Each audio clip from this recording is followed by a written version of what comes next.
little bit. Hello, everybody. Good evening, good evening, good evening. I know you don't like to use it. You might have to use that. I don't normally use a gavel, but I will tonight. Just want to let you all know we're going to start in about 2 minutes, and there are seats outside in the lobby area, and the cameras will cover this live as well if you don't want to be in this crowd, okay? So we're going to start exactly at 7 because we are anxious for Leo to be sworn in and Elaine to go home. Got 2 minutes. So about 2 minutes. And I don't have to stay on.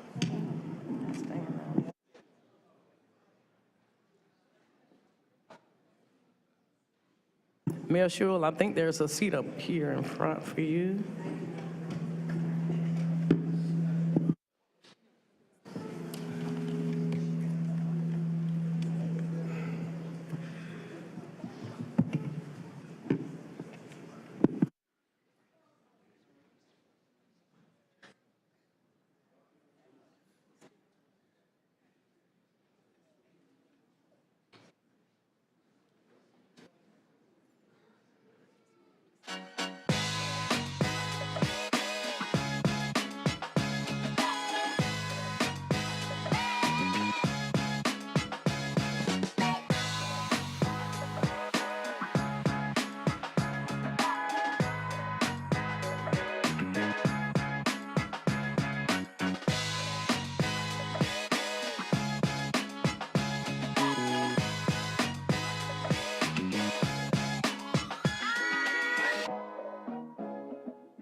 Good evening, everybody. Welcome to Durham City Hall here on this great occasion. It is Monday, December 4th, 2023, and it is now the 7 o'clock hour, and I'd like to call the City Council organization meeting to order at this time. And we will now turn to our clerk for our roll call. Thank you, Madam Mayor. Mayor O'Neill. I am present. Mayor Pro Tem Middleton. I'm here. Councilmember Caballero. Here. Councilmember Freeman. Present. Councilmember Holsey-Hyman. Present. Councilmember Johnson. Here. And Councilmember Williams. I'm here. Thank you. Thank you. We will now turn our attention to Attorney Dawn Braxton, who's the chairperson of the Durham County Board of Elections, along with Mr. Derek L. Bowens, who is the director of the Durham County Board of Elections as well, for our certification of the November 7, 23 elections. Thank you, Mayor O'Neill. I so bad want to say Your Honor because I'm used to saying that. Good evening, council members. As chair of the Board of Elections, I am delighted to be here with you this evening to present ceremonial certificates of election to newly elected members of council. Our director, Derek Bowens, is here to assist me this evening. The Durham County Board of Elections and staff administered honest, fair, and accurate municipal elections for the 2023 cycle. The certified election results have been provided to the city clerk for both elections. The State Board of Elections will mail an official certificate of election to each candidate elected to this body. For the October primary election, 203,545 residents were eligible to participate.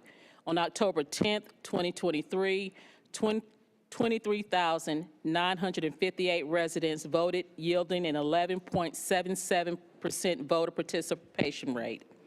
For the November general election, 206,929 residents were eligible to participate.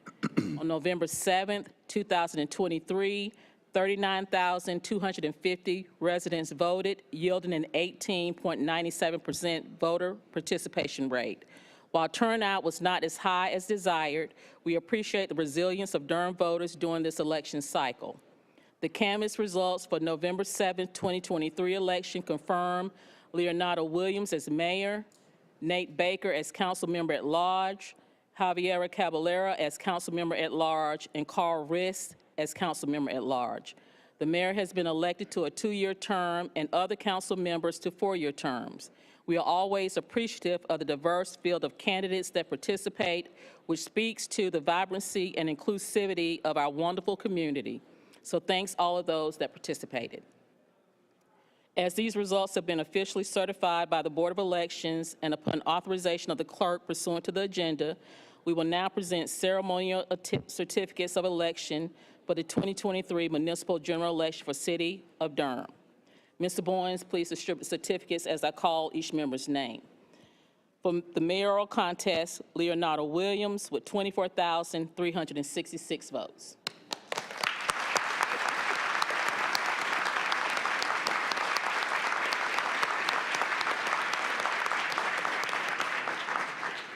For the council at large contest, Nate Baker with 24,004 votes.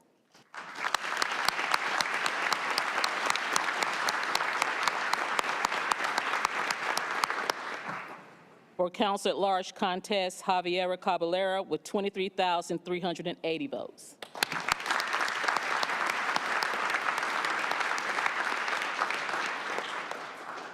And for council at large contest, Rist with 21,999 votes.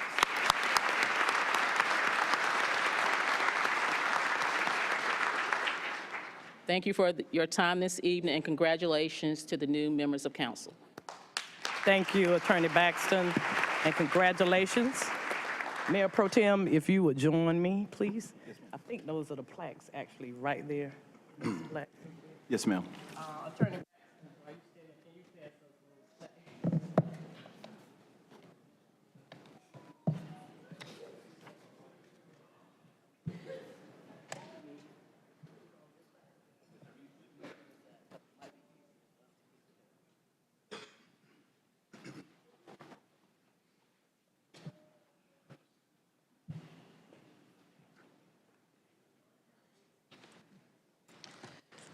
Good evening, Durham. Good evening, Bull City. Happy Monday. It is our pleasure to recognize two of our council members who will be leaving tonight with me. And so I would ask our senior councilperson, Jillian Johnson, if she would come forth at this time.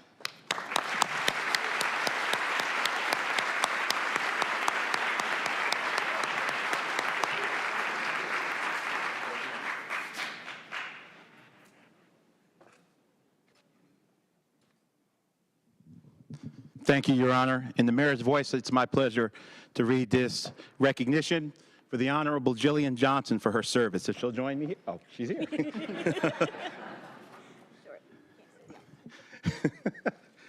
It reads as follows. City of Durham, recognition of service. Honoring a public servant of the City of Durham. Presented to Jillian Johnson, served as City Council Member at Large, December 2015 to December 2023. Served as Mayor Pro Tem, December 2017 to December 2021. Would you please join me in honoring this servant?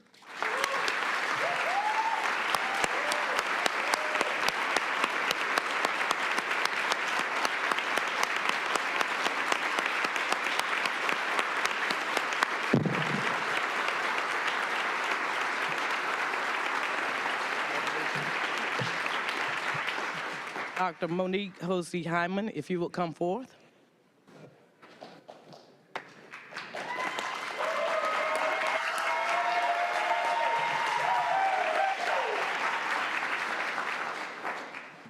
It is my high honor in the mayor's voice to read this recognition for this servant. City of Durham, recognition of service. Honoring a youth-focused public servant of the City of Durham. Presented to Dr. Monique Holsey-Hyman, served as City Council Member at Large, May 2022 to December 2023. Would you please join me in honoring this servant?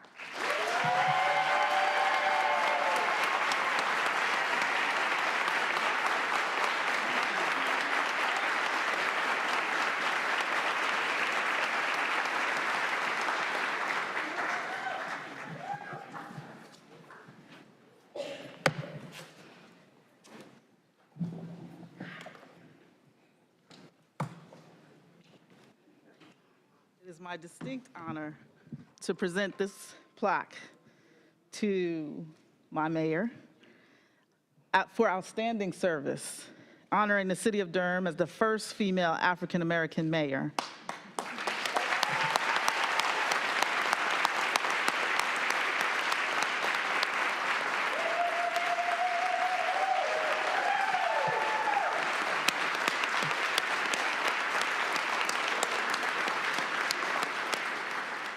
This award is presented to Elaine M. O'Neill, who served as mayor from December 2021 to December 2023.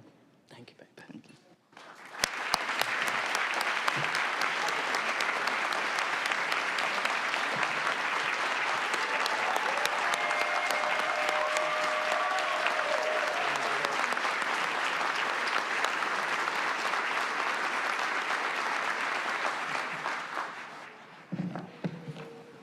Thank you all. Thanks.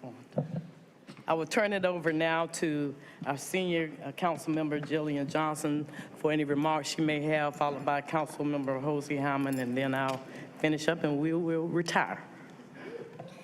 Thank you, Madam Mayor. I'm not going to speak for too long. I just want to send out some appreciations to all of the folks who participated in this election, both the candidates and all of our residents who voted. You know, as was mentioned earlier, turnout wasn't as high as we would like. We want to just appreciate everybody who comes out to vote in these municipal elections. They really are so important.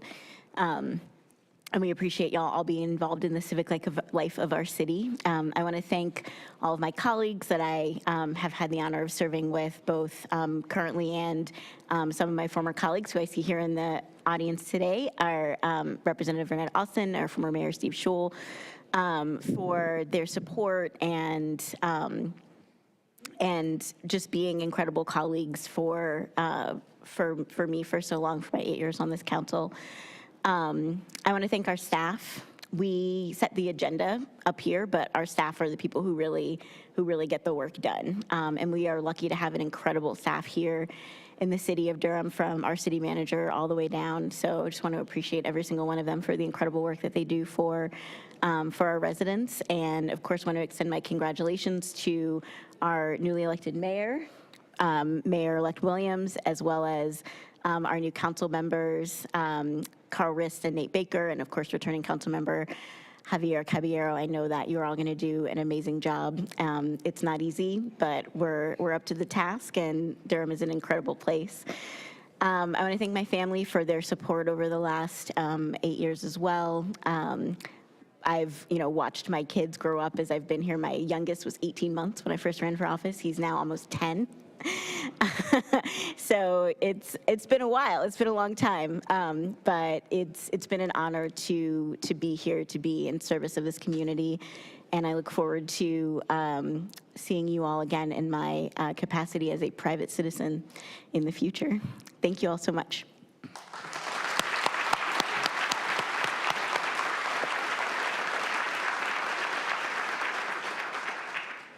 Thank you. Good evening, Bull City. I do have a little notes that I took.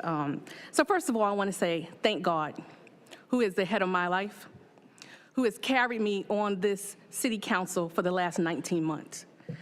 I want to thank my parents, who are presently in the hospital, both of them, who are 88 and 89, who are watching from their bedside, who raised me in the South Bronx of New York, in humble beginnings, to have integrity, to have ethics and values. I thank them. I want to thank my outstanding husband for 29 years, retired Officer Craig Hyman. I want to thank my two daughters, Morgan Hyman, who just got her first acceptance to one law school. She's got 10 she applied to, but she got that first one to FAMU, okay? And the other day. And my other daughter, who's getting her master's at UNCG, and also my sorority sisters. I want to thank Mayor Elaine O'Neill. It was a privilege and an honor to serve with the first African-American female mayor, who always had my support, and I learned a lot from her. I want to thank the community and the almost 12,000 people who voted for me. I thank you with all of my heart. I thank the community that embraced me when I took over the position from Charlie Rist. I thank all the people that I've learned to get along with, learned to serve with. It has been an honor and a privilege. I want to also thank North Carolina Central University, where I am a professor.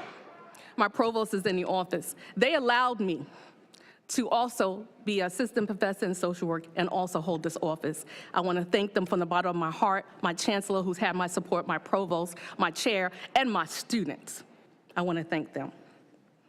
I want to say congratulations to our newly elected Leonardo Williams. I want to say congratulations to Nate Baker, who, when I first got appointed, came in my chambers and said, we're going to work together, and we're going to still work together. I want to thank Rist, who also called me the other day and said, thank you for your service. I want to thank my colleagues that I served on the council with that took time for me to learn from. I also want to thank Alpha Kappa Alpha Sorority Incorporated. I want to thank, I've been a member for over 36 years, but I want to thank my initiation chapter, Zyro chapter in New York, who has given me love from afar. I want to thank my chapter here in Durham, Alpha Zeta Omega. I want to say this last thing.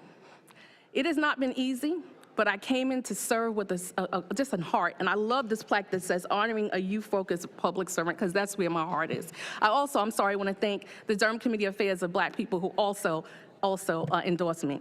But I also want to say that I hope that the legacy that I leave, we know there was a lot, but the legacy that I leave, I hope was that I was able to put the residents over politics. And I would do it again in a heartbeat. I thank you, and God bless you. Both cities.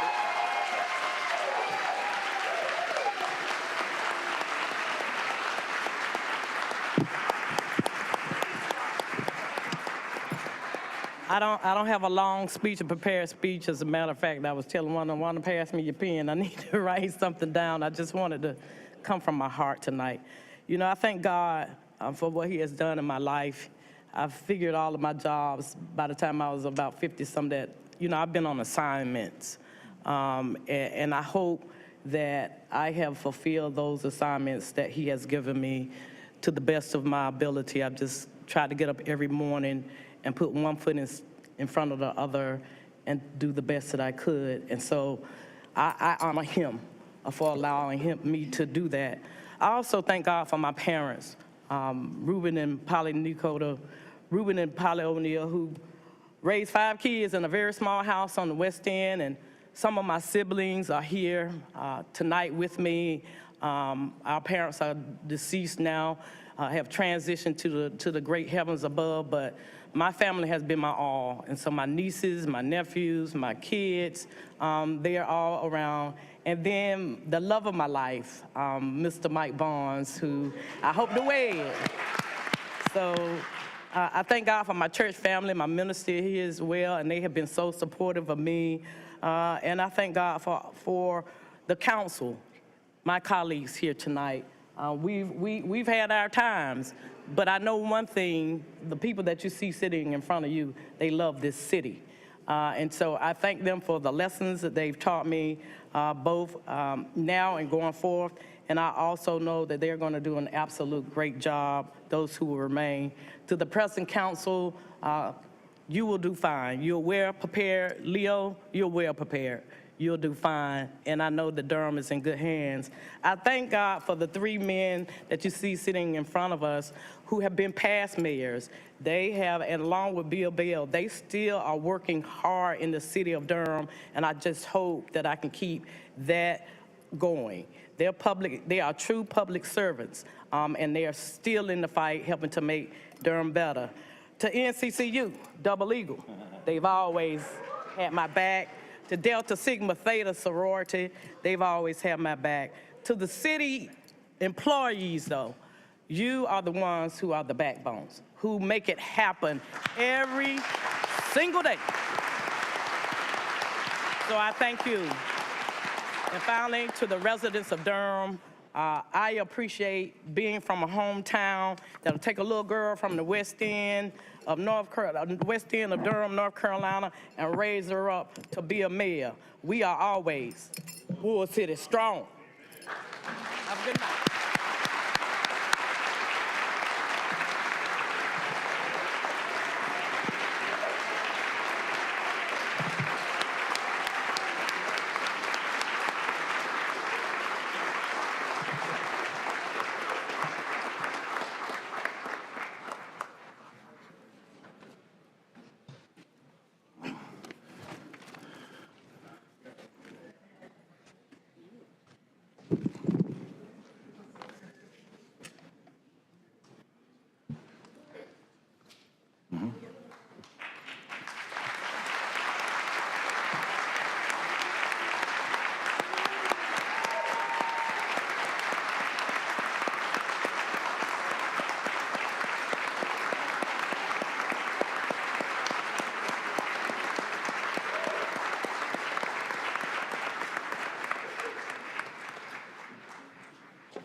Ladies and gentlemen, as our colleagues have retired from the dais, they go with the thanks and gratefulness of an entire city. Let's thank them again, please.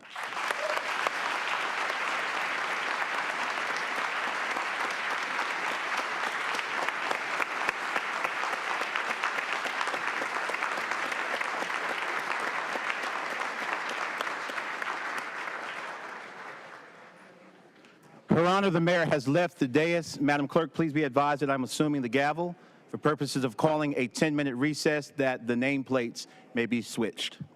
We're in recess.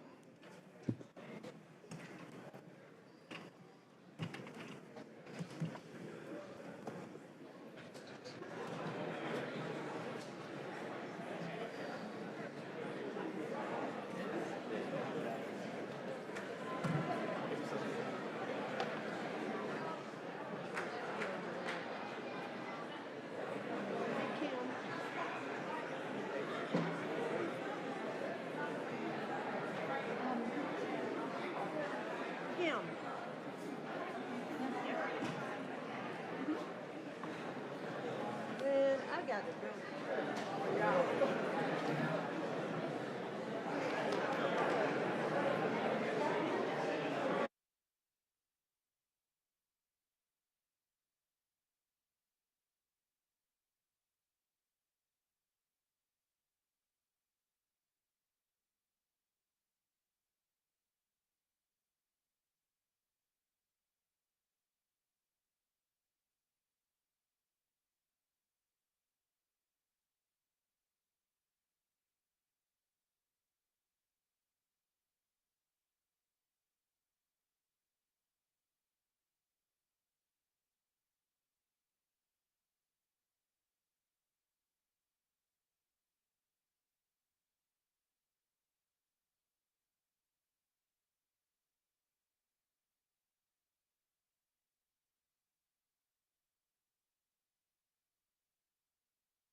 7:29.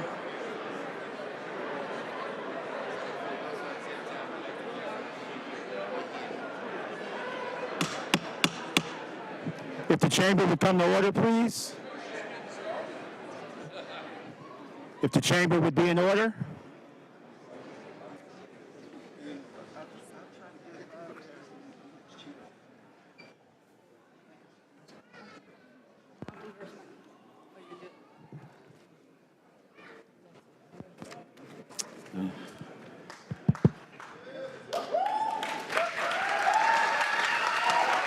Hey, it's not time yet. We supposed to see what you're reading, man.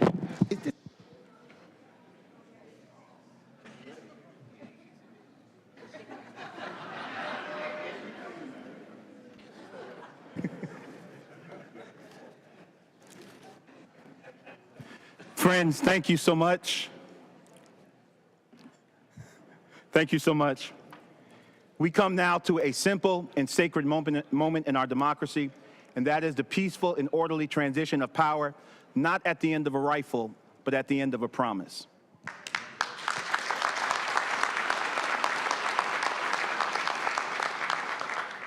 Pursuant to the results of a duly certified election, it is my high honor and privilege now to preside over the swearing in and qualifying of our new city council members and our mayor.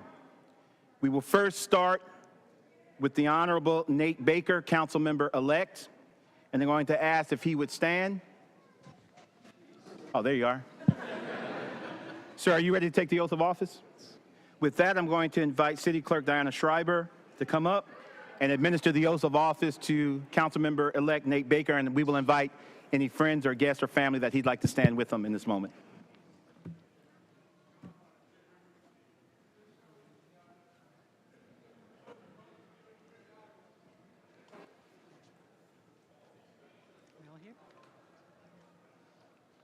Okay. Mr. Baker, please raise your right hand and repeat after me. I state your name, I, Nate Baker, have read, understand, and subscribe have read, understand, and subscribe to the Code of Ethics to the Code of Ethics of the City of Durham, of the City of Durham, and do hereby solemnly affirm and do hereby solemnly affirm that I will support that I will support and maintain and maintain the Constitution and laws the Constitution and laws of the United States of the United States and the Constitution and laws and the Constitution and laws of North Carolina, of North Carolina, not inconsistent therewith, not inconsistent therewith, and that I will faithfully and that I will faithfully and impartially and impartially discharge the duties of my office discharge the duties of my office as City Council Member of the City of Durham. as City Council Member of the City of Durham. Congratulations.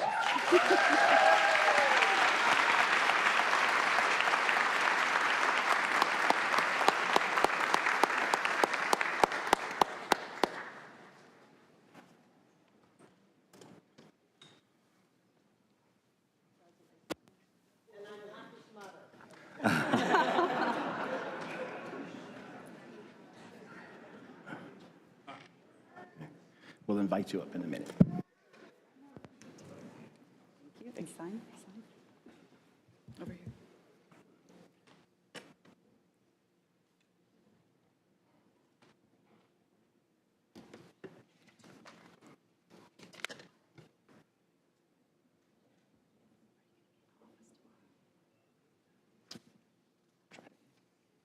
Do you need this stuff?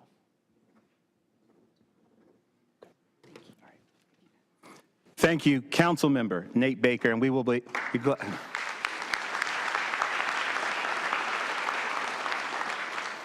And I look forward, on behalf of the people of Durham, to inviting you to your seat shortly.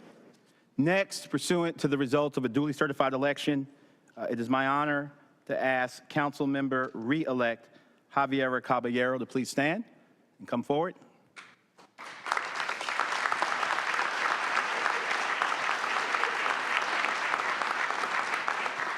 Councilmember Caballero, are you ready to take the oath of office? It's in my high honor and privilege to invite Her Honor, Judge Kendra Montgomery Blinn, to come up and issue the oath of office. And family? Oh, yeah, absolutely. Family and friends, come Come on, Mark. Anybody you want.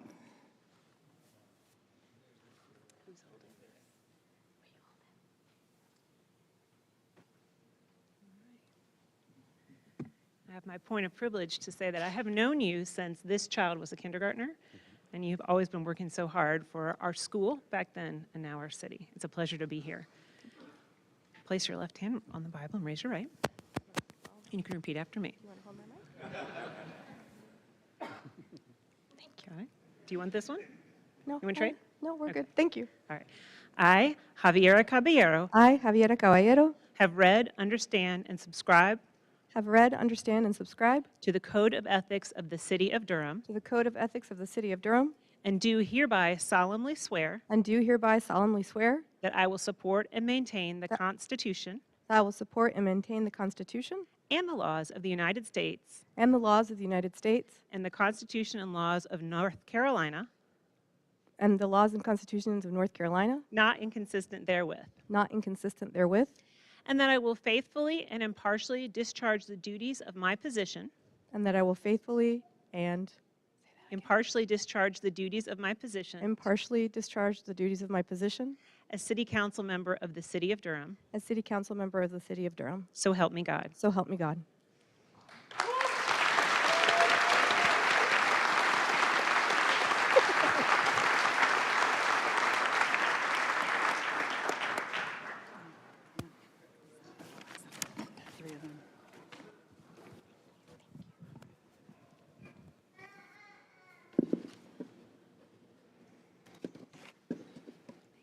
Thank you. Okay.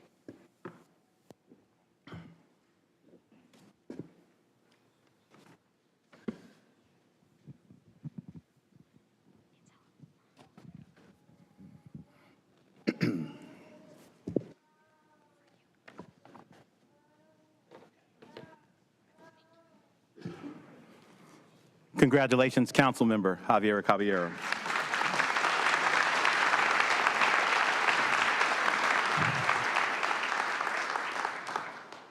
Pursuant to the results of a duly certified election, it is my honor now to ask Carl Rist to please stand and come forward.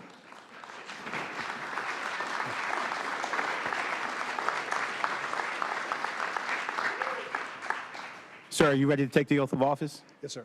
Then it's my pleasure to welcome Pastor Mindy Douglas up, who will administer the oath of office.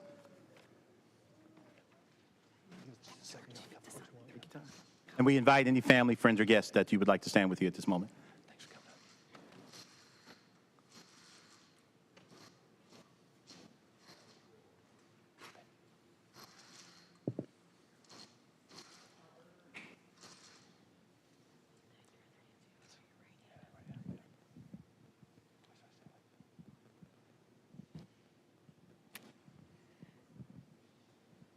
Repeat after me, Carl.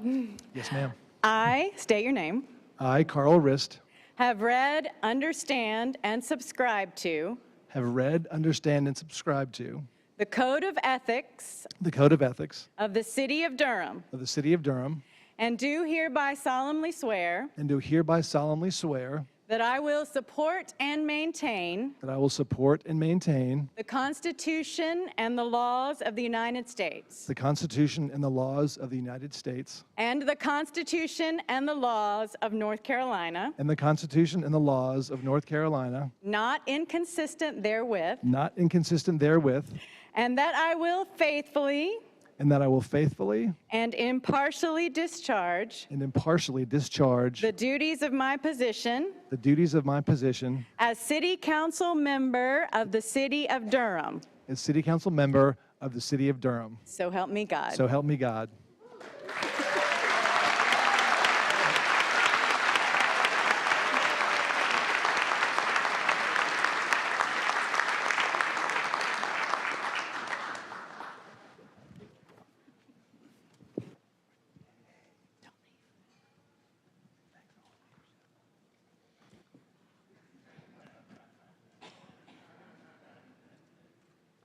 All three.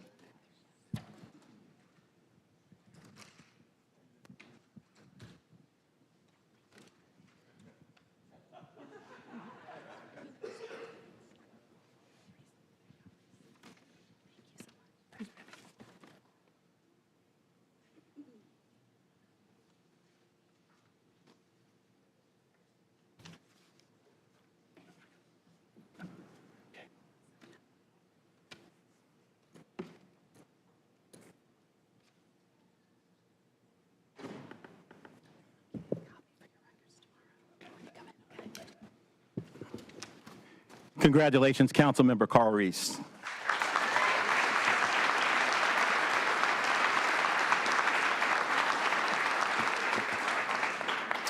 Okay, let's see what else. One more. Friends, it is my high honor and distinct privilege, pursuant to the result of a certified election, to ask Councilmember Leonardo Williams to please step forward.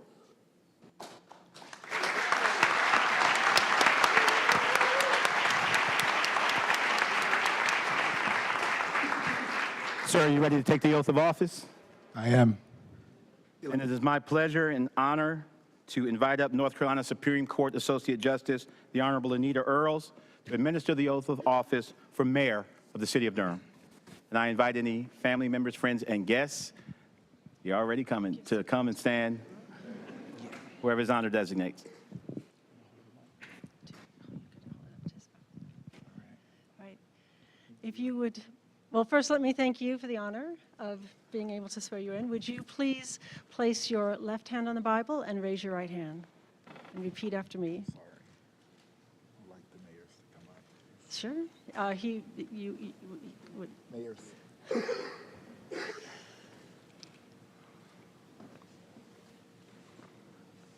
We have a lot of mayors that came and support, so come on up, please.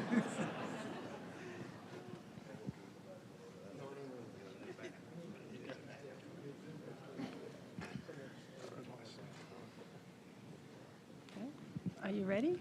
I think I'm ready. If you're ready, if you would raise your right hand, please, and repeat after me. I, Leonardo Williams, I, Leonardo Williams, have read, understand, and subscribe have read, understood, and subscribed to the Code of Ethics of the City of Durham, to the Code of Ethics for the City of Durham, and do hereby solemnly swear and do hereby solemnly swear that I will support and maintain that I will support and maintain the Constitution and laws the Constitution and laws of the United States of the United States, and the Constitution and laws the Constitution and laws of North Carolina, of North Carolina, not inconsistent therewith, not inconsistent therewith, and that I will faithfully and impartially and that I will faithfully and impartially discharge the duties of my position discharge the duties of my position as Mayor of the City of Durham. as Mayor of the City of Durham. So help me God. So help me God. Congratulations. Thank you so much.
Congratulations, Mayor Williams.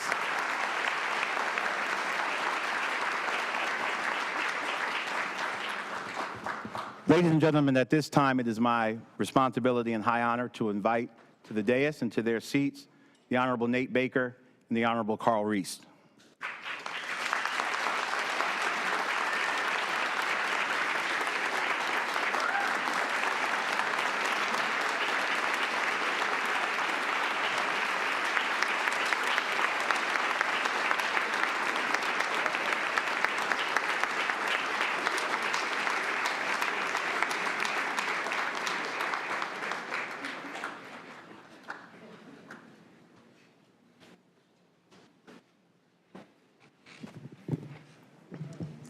Ladies and gentlemen, it is my high honor and distinct privilege to invite to his seat and to relinquish the gavel to the Honorable Leonardo Williams, the Mayor of the City of Durham.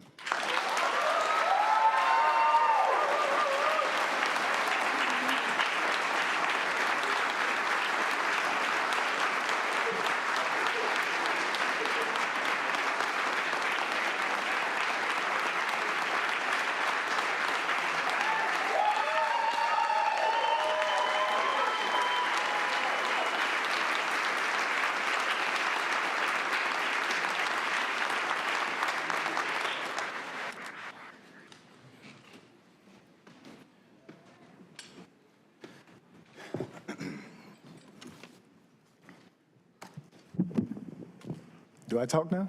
Yes, yes, sir. You the man. You all can just give me a moment to organize all of these scripts and papers.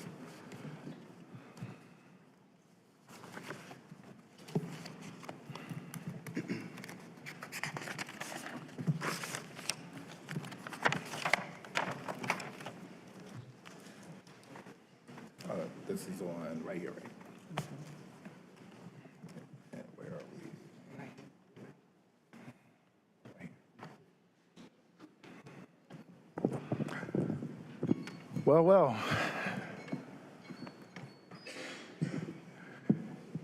Good evening. It is a new day. And I am honored to take this seat on behalf of the city. As we are getting started, I would like to provide opportunity for my new colleagues to share remarks.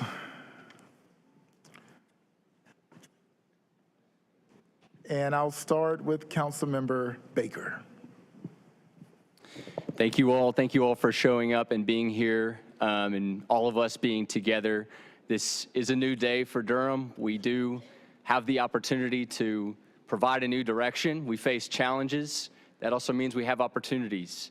Many of us ran for different reasons, but we're sitting up here together, and we have this chance to work together and work together for the people of Durham, because that's what you all elected us to do. And I'm excited to be here, and I'm excited to be participating in our first meeting of many. Thank you again. Thank you all for being here.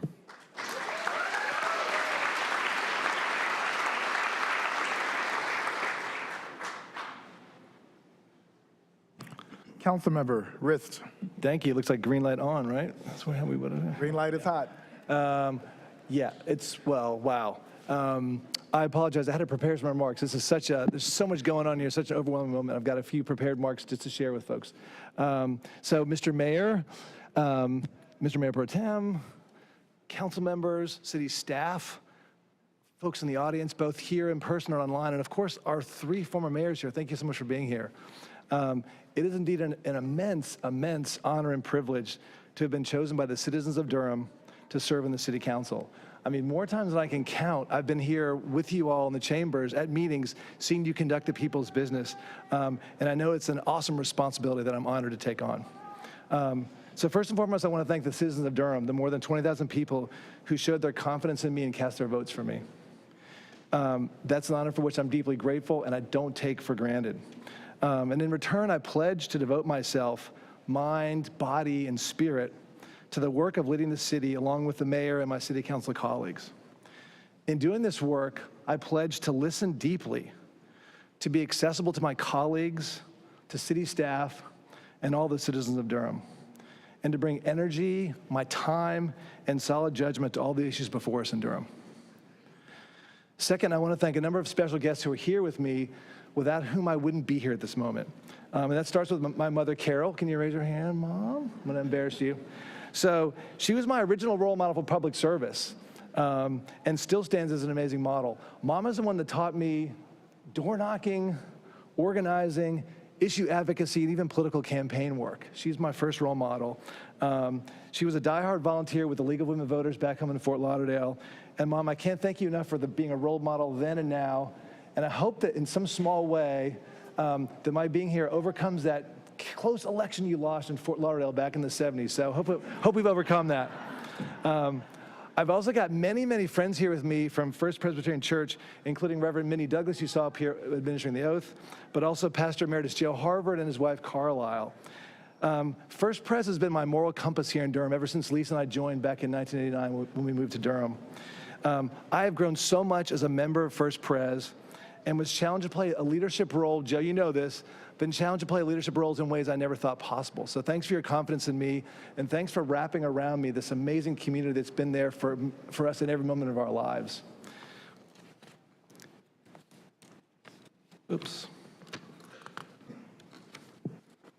I've also got two of my closest colleagues and friends from the People's Alliance, Sarah Terry and Julie Edmonds. Sarah, y'all wave your hands.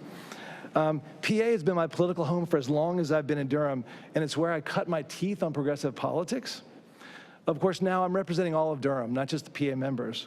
But the progressive values of fairness, equality, open government, and the value of a rich, healthy public sector are now values that will deeply guide my work on the council. So thank you for your partnership and your friendship and all the members of PA. Finally, I want to thank my wife of 38 years, Lisa, who's here in the audience. Thank you, Lisa. And my two awesome sons, Jeremy and Jared, somewhere out there in California watching on TV. Boys, even though I'm proud of all that I've done as a professional and here now in politics, you will always be my crowning achievement. I love you. I'm proud of you out there, wherever you are. Wish you were here, and can't wait to see you soon. And Lisa, you're simply the best. You've supported me all along and made it possible for me to carry out this crazy, crazy campaign. I don't know how I ever talked you into this. Can you? Yeah. But you've been a model of support, of patience, of love, of understanding, and of course, always humor, right? So I thank you from the bottom of my heart. I have so much more I could say, but I know the meeting is long and the night is short, so I will end my remarks here. But thank you so much, Council. I look forward to working together. I look forward to working with the citizens of Durham. Thank you so much for your confidence in me.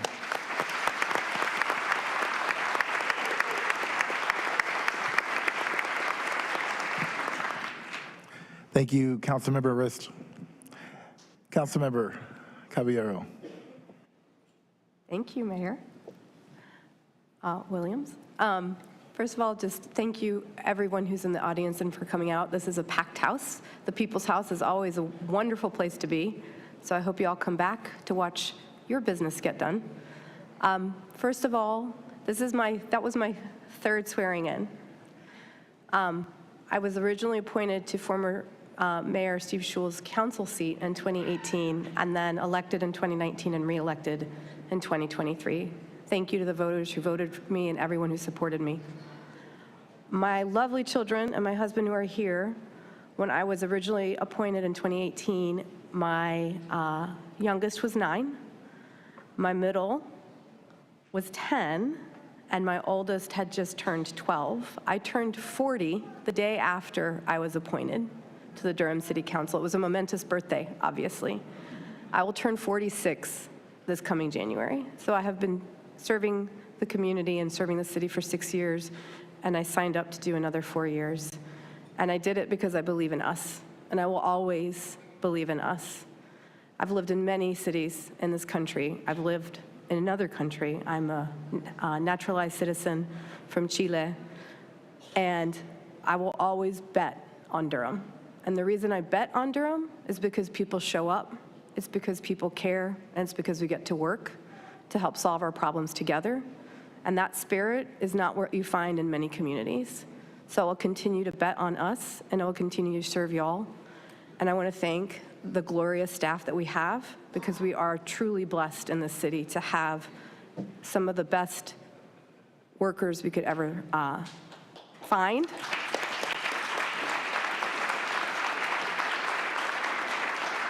We owe them a great debt.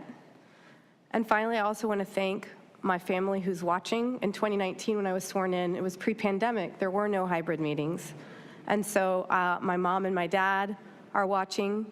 My sisters are watching. My brother-in-laws are watching. My nephew is watching. So I'm really happy. That's the one, the one beauty of the pandemic is that it did force us to do these things in many different ways. And so they were able to participate in a way that they weren't able to in 2019. I look so forward to working together again, and I look so forward to working with these colleagues, and I look very forward to work under the leadership of our new mayor.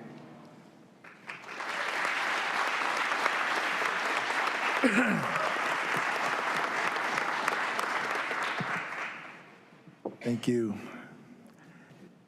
Well, friends, family, I will give a few remarks here. What a night. What a night. I'm extremely grateful. This road to where we are tonight was not easy at all.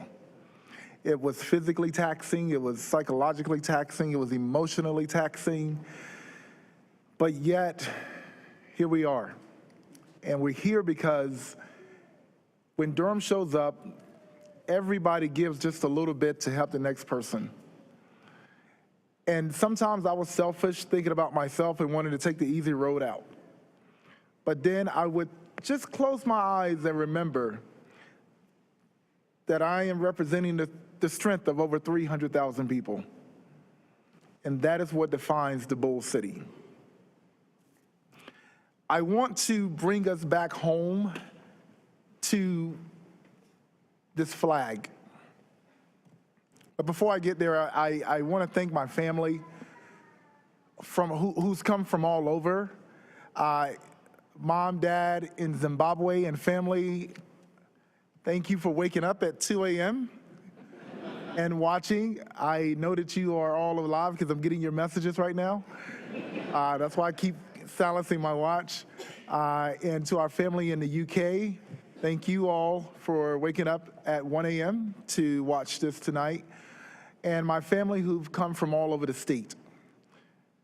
My mother, who thought, she's like, I'm just gonna call you now because I know I won't be able to get to you tonight. It's like, you're my mother, okay? You're the mother of the mayor. You're gonna be fine.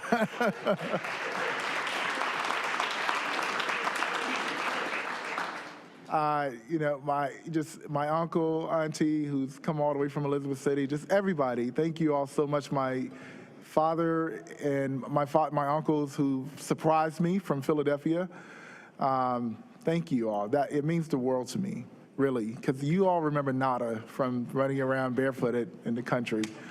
I want to thank our past mayors and all of the encouraging words that never grow tired. Thank you for the nudge. Thank you for the encouragement. Thank you for just having your line open every single time I want to call you and just question, am I making the right decision here? Thank you to my brothers, mayors from across the state who are joining me here tonight. As we know, this race, it represented regionalism. Thank you to our robust legal apparatus, all of the judges in the House.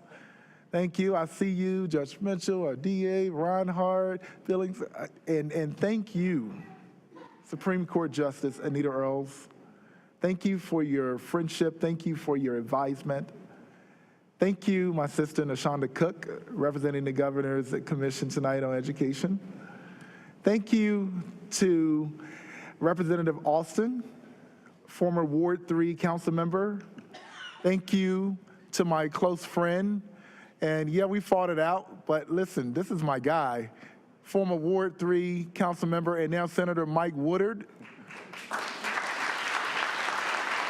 There he is.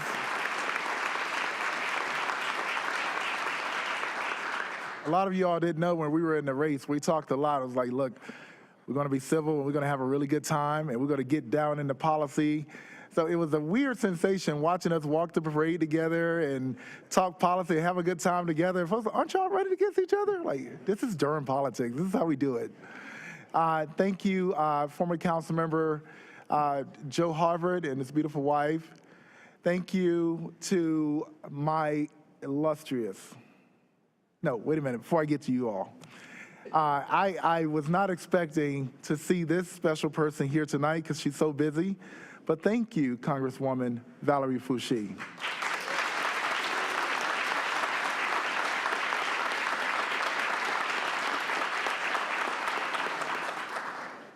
Thank you, Sullivan, for always being present as well. And I have gone into the rabbit hole of starting to name people. So I know I'm going to miss someone, but I do have to also congratulate and welcome to the chambers not only our county colleagues, commissioners, but the new chair of the county commissioners, Neda Alam, is in the house.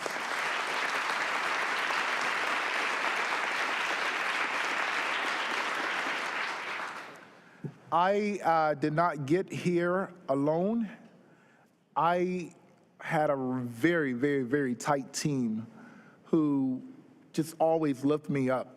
I built my campaign team not around professional politicians or politicos, but more so people who just simply care about this community. That was the qualification to be on my campaign team. People who simply love Durham. People who were talented and really good at what they did. They did not do politics, but they loved hard in their own right. So I want to thank you, my campaign team, led by Chivo. I love y'all so much.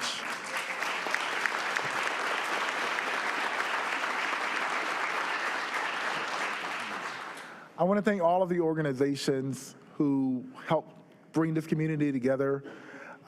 We have folks from the PA to Durham for All to, I mean, it's so many. The Asian community, the Hispanic community, just all across. One is really special to me. All of them are, but one that's embraced me from the very beginning. The Durham Committee on the Affairs of Black People.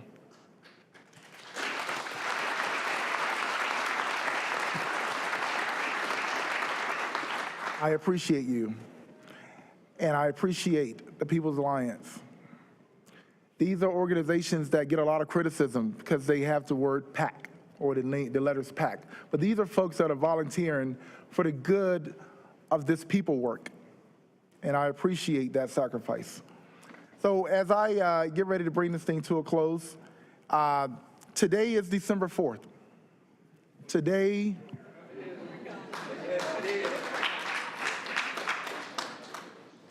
is the Founders Day, the 117th Founders Day of Alpha Phi Alpha Fraternity Incorporated.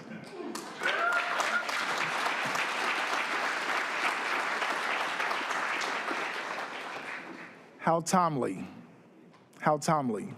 to share this day with my brothers. From the steps walked by Dr. Martin Luther King to the mayor's seat of Durham, North Carolina, the first Alpha, as we say together, first of all, servants of all, we shall transcend all. Thank you for being here.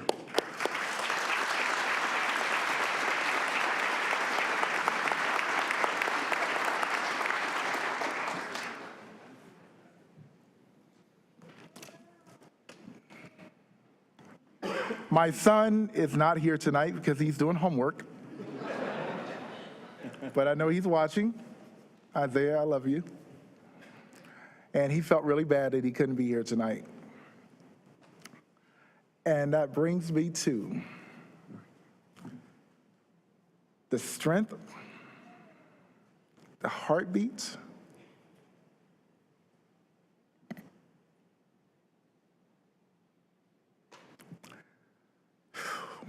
my purpose,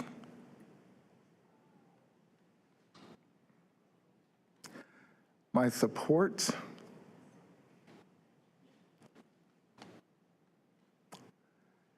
the person that makes my household a family,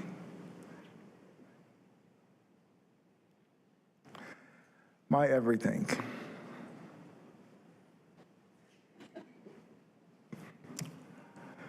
Zweli, I love you. Put your phone on vibrate. Because I know it's yours. Thank you. I'm here because of you. You were the first to grant me this honor. And I love you and I appreciate you.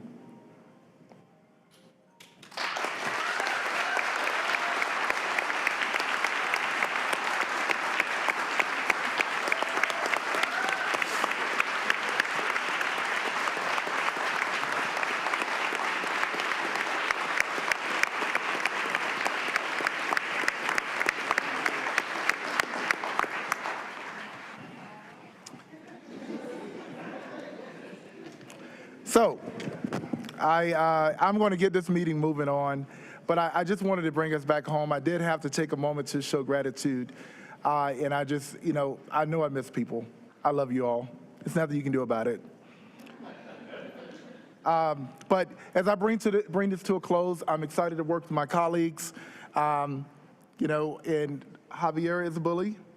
She bullied me into this,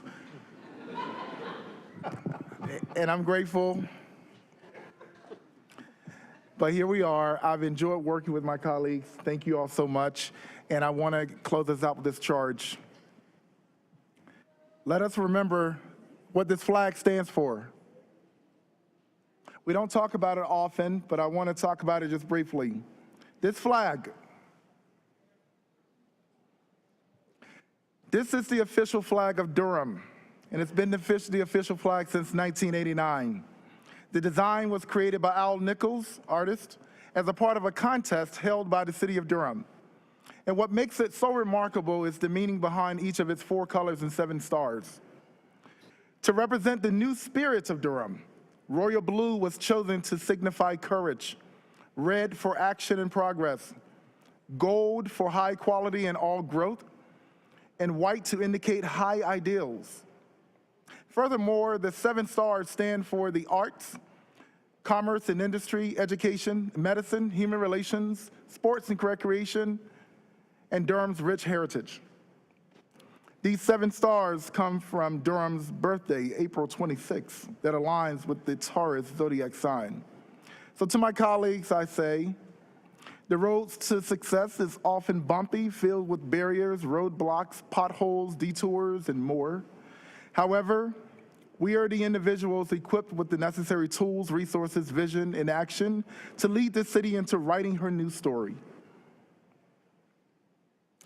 A story that represents the new spirit of Durham.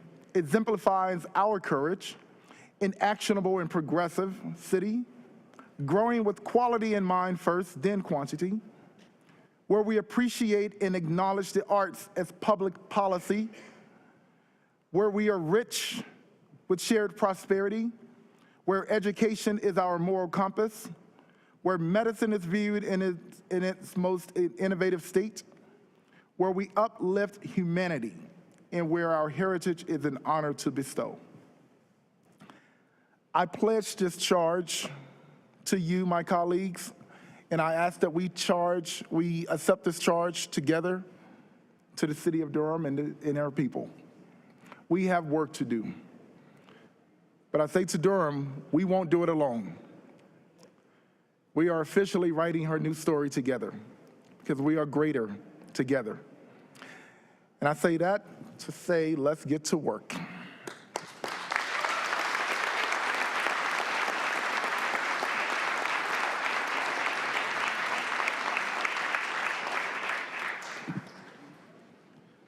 All right, I am going to, that's probably important. Before we actually call the meeting to order, colleagues, this is a moment in time where I select our new mayor pro tem. This is a pivotal moment for us and to how we will do business here in the council. I view this position as a project-based position. This position will really focus on the initiatives that we've gotten through the previous budget and those to come. This position will focus on those big ideals that we'd like to accomplish.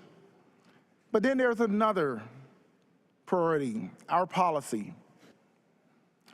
And I have colleagues that are very strong and experienced, and this was probably the hardest decision that I've had to make, and I've had to ponder a lot.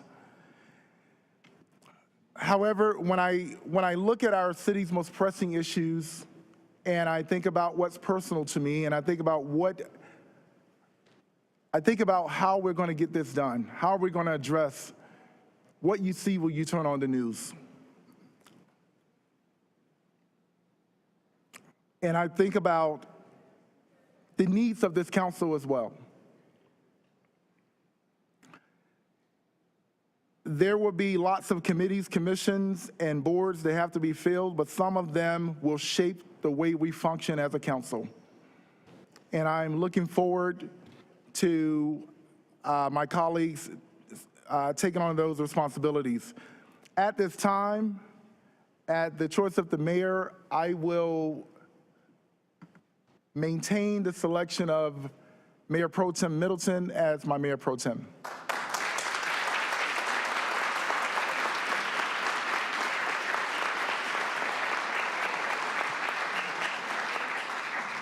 What is important to me is having two. I can't choose two according to the charter, but there are two folks that I will be heavily relying on to carry out the ambition of this council, while Mayor Pro Tem will be, if accepted by my colleagues, as my Mayor Pro Tem. My other right hand will be carrying on lots of policy responsibilities, and that will be my colleague, Javiera. I keep messing your name up. So.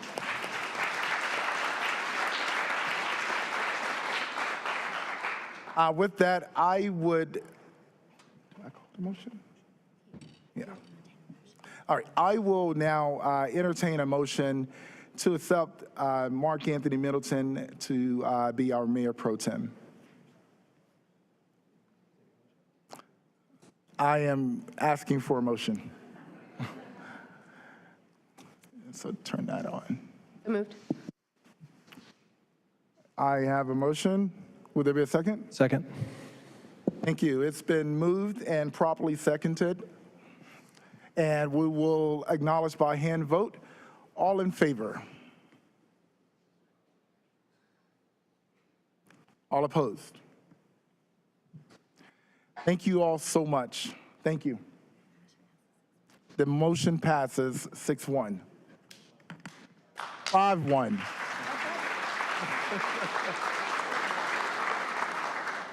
For the record, Madam Clerk, it passes 5-1.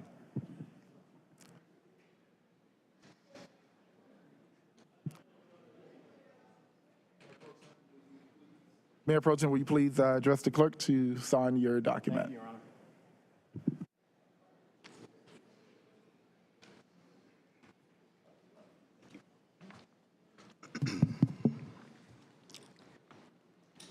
I state your name. I, Mark Anthony Middleton, Have read, understand, and subscribe have read, understand, and subscribe to the Code of Ethics to the Code of Ethics of the City of Durham, of the City of Durham, and do hereby solemnly swear and do hereby solemnly swear that I will support and maintain that I will support and maintain the Constitution and laws of the United States the Constitution and laws of the United States and the Constitution and laws of North Carolina, and the Constitution and laws of North Carolina, not inconsistent therewith, not inconsistent therewith, and that I will faithfully and that I will faithfully and impartially and impartially discharge the duties of my position discharge the duties of my position as Mayor Pro Tempore as Mayor Pro Tempore of the City Council in the City of Durham. of the City Council and the City of Durham. So help me God. So help me God. Thank you so much.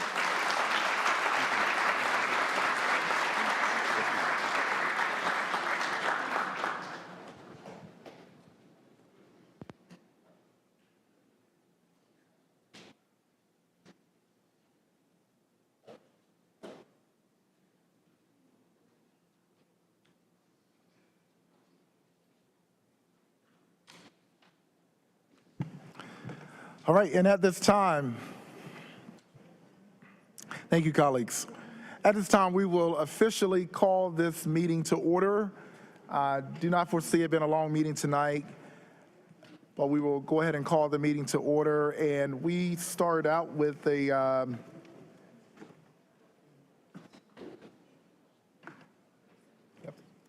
it is our practice to start with the moment of silence.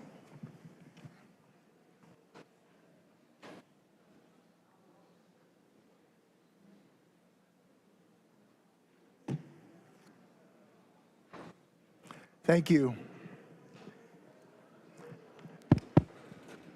At this time, I'd like to recognize Councilmember Freeman, to lead us in the Pledge of Allegiance. It's our practice to stand and salute the flag and state the prayer.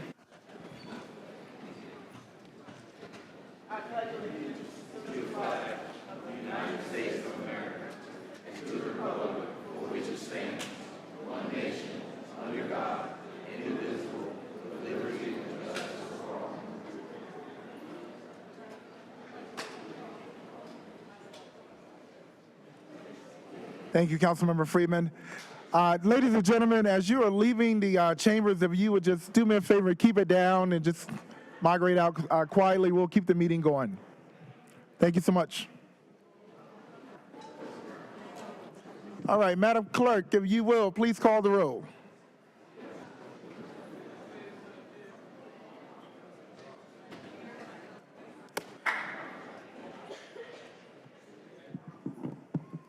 Mayor Williams, I'm here. Mayor Pro Tem Middleton, I'm here. Councilmember Baker, Here. Councilmember Caballero, Here. Councilmember Freeman, Present. Councilmember Rist. Here. Thank you. And we'll just pause for just a moment. Thank you, Madam Clerk.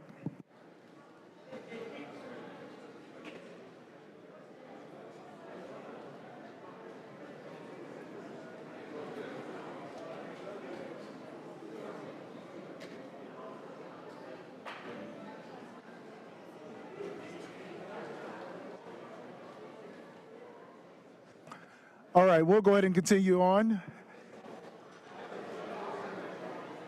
In just a moment.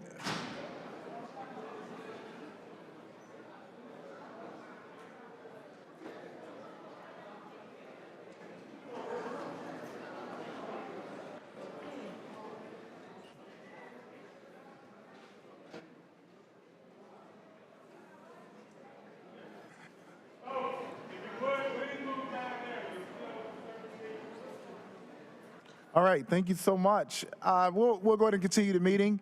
Are there any announcements further by any colleagues? And are there any announcements by any of my colleagues? Councilmember Freeman. Thank you. I just wanted to take a moment and thank the staff that put together the senior holiday party this weekend, and to just say that it was a great chance to see and watch folks moving and getting grooving to the beat. Thank you. I did see you cutting the move, Councilmember Freeman. And we had a great time, and that was pretty cool. Any other comments? Councilmember Caballero? Yes, just a reminder that the holiday parade is this coming Saturday, and so I look forward to seeing folks out in downtown Durham. It's always a good time.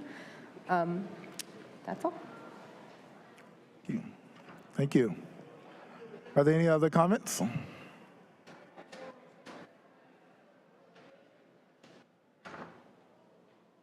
All right, well, at this time, and just thank you all for being here. Thanks for being a part of this experience, and looking forward to working with all of my colleagues here.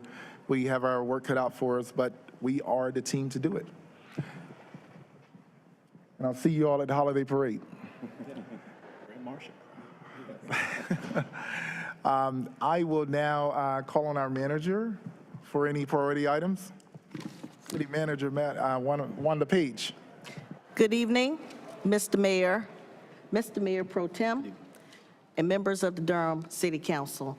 I do not have any business priority items for you this evening, but if I might have just one moment of personal privilege to congratulate the newly sworn-in members of the Durham City Council, Councilmember Nate Baker, as well as Councilmember Carl Rist, and the re-election of Councilmember Javiera Caballero to another term.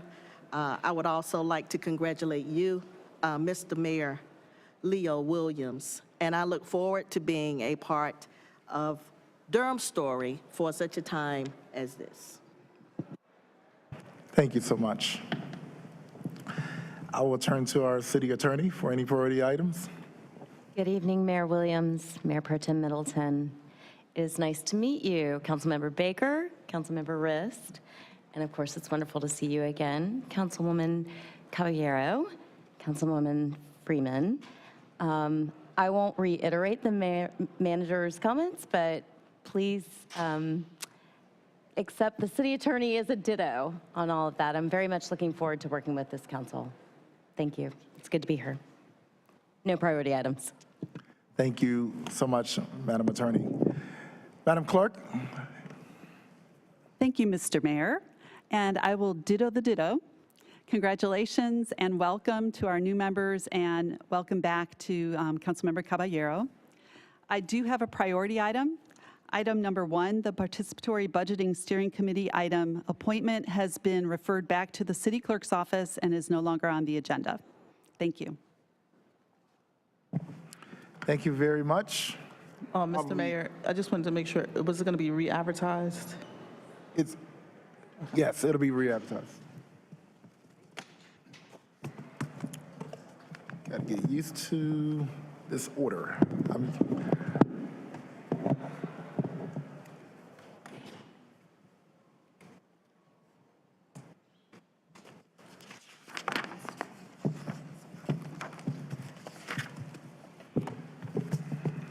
All right, and at this time, our second order of business is our consent agenda. The consent agenda consists of items that the council has previously considered in a work session. All items on the consent agenda may be approved by a single vote of the council. Items may be removed from the consent agenda by a council member or a member of the public, and those items will be considered separately at the end of the meeting tonight. And at this time, I will read all of these items on the consent agenda. Number 1, Participatory Budgeting Steering Committee appointment, which will be referred back to staff, will actually be re-advertised. Number 2, municipal election results, October 10th, 2023, primary, and November 7th, 2023. Number 3, October 2023 bid report. Number 4, sidewalk placement and repairs performance audit, October 2023. Number 5, contract agreement with ETR Services, LLC, to provide services for the Community Conversations Project. Number 7, Utility System Revenue Bond Anticipation Note, Series 2023. Number 8, condemnation action to obtain 2 easements at 1708 Arrowhead Drive. Number 9, construction contract with Central Builders, Inc. of Mebane for former Will Skating Center upfit project. Number 10, U.S. Department of Housing and Urban Development Fair Housing Cooperative Agreement Grant Award, fiscal year 2024. Number 11, U.S. Department of Housing and Urban Development Partnership Grant Award, fiscal year 24. Number 12, U.S. Department of Housing and Urban Development Special Enforcement Effort Funds. Number 13, Contract Amendment 1 to the purchasing contract with Bliss Products and Services, Inc. for the playground and surfacing replacement project at W.D. Hill Recreation Center. Number 14, Contract Amendment number 1 for the Durham Workforce Development Board, Workforce Innovation and Opportunity Act Youth Program Eckerd Youth Alternatives, Inc. Number 15, 2023 Community Policing Development Micro Grant Project Ordinance. Number 16, 2023 Third Quarter Crime Report. Number 17, Amendment number 2 to Carpenter Fletcher Road Improvements Preliminary Engineering Agreement, CSXT DOT number 845869S. Number 18, Utility Professional Engineer Agreement, P5706 Ellis Road. Number 19, Utility Extension Agreement with Sean L. Brookshire to serve 208 Fountain Street. Number 20, Supplemental Agreement number 3 with the North Carolina Department of Transportation for Hillendale Road Bicycle and Pedestrian Improvements, TIP number U-4726HN. Number 21, First Amendment to contract for Durham Freeway Community Engagement Services for Idealism, LLC. And under our general business, agenda for public hearings, number 24, Consolidation Annexation, 5802 South Miami Boulevard, Multifamily. And that has been referred back, I believe. No, never mind. Number 25, zoning map change, 618 Morehead Avenue. Number 26, zoning map change, Oaks at Gray. Those are all of the items on our consent agenda.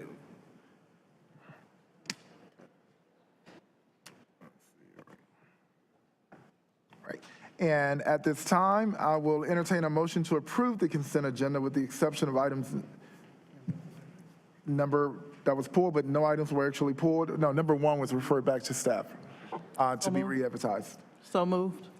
There's a motion on the floor. There's a second? Second. All right, it's been moved and properly seconded. Madam Clerk, you can open the vote.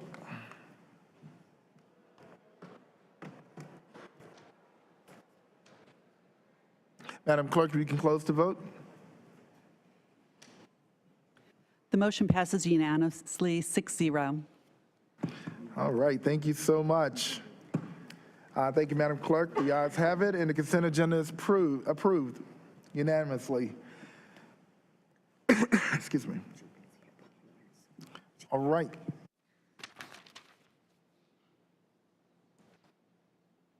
Number 24. All right.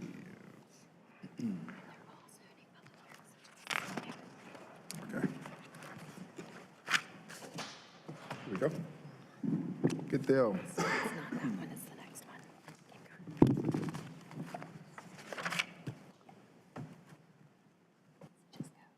Okay, gotcha. All right, the next item before us is item number 24. Consolidated Annexation 5802 South Miami Boulevard, Multifamily. This item is a public hearing. This public hearing is a zoning case. And at this time, we'll receive the staff report. Hello.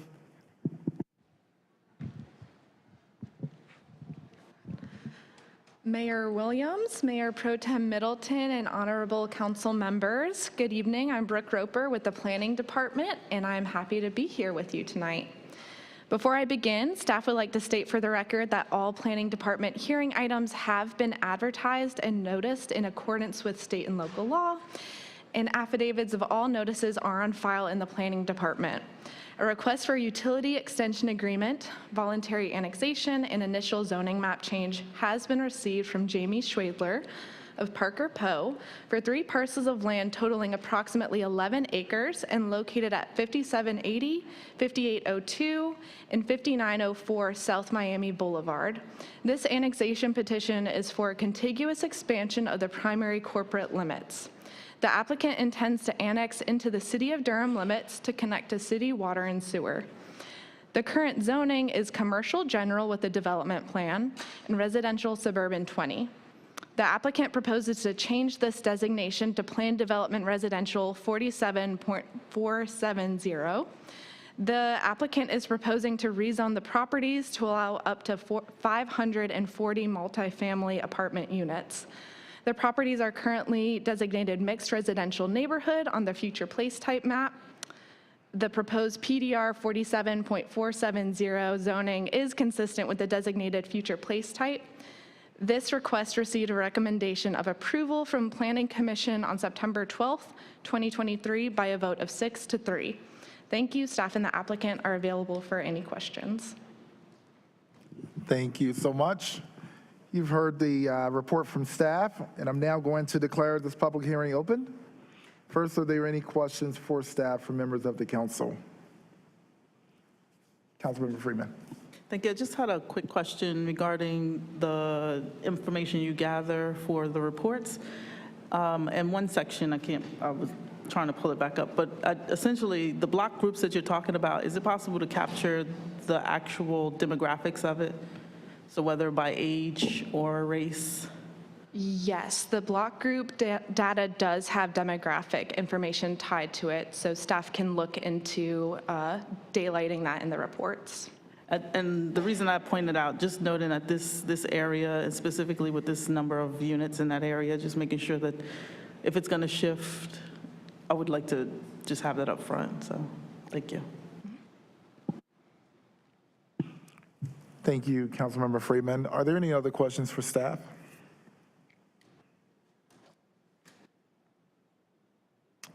All right.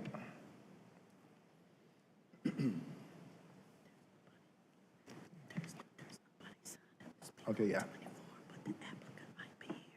Okay, sounds good. Do we have comments from the applicant? We don't have any cards for. Okay. All right. So we don't have any cards for anyone online. But you're the applicant. I am here on behalf of the applicant, Jamie Schwadler. I'm in her office. My name is Marie Farmer with Parker Poe, 301 Fayetteville Street in Raleigh. Good evening, Mayor Williams, Mayor Pro Tem Middleton, members of council. Since the passage, Thank you so much. Let's make sure we get a card for you after your comments. And how much time do you think you need? 2 minutes. 2 minutes? All right, let's put 3 minutes. Thank you. Since the passage of the text amendment that revised the standards for phasing, grading, and tree coverage within the UDO, our team has been working diligently to confirm that this project will comply with the new standards without impacting our development plan as it was presented to the Planning Commission and ultimately recommended for approval. This has included reevaluation of our text commitments as well as some of our graphic elements that we have shown on our development plan. This includes the size and location of our building and parking envelope and some of the proposed stormwater control measures. And so for these reasons, we are requesting a continuance of this case to January 2nd as we continue to work with staff and evaluate any potential changes. So thank you. We are available to answer any questions regarding the project or this request.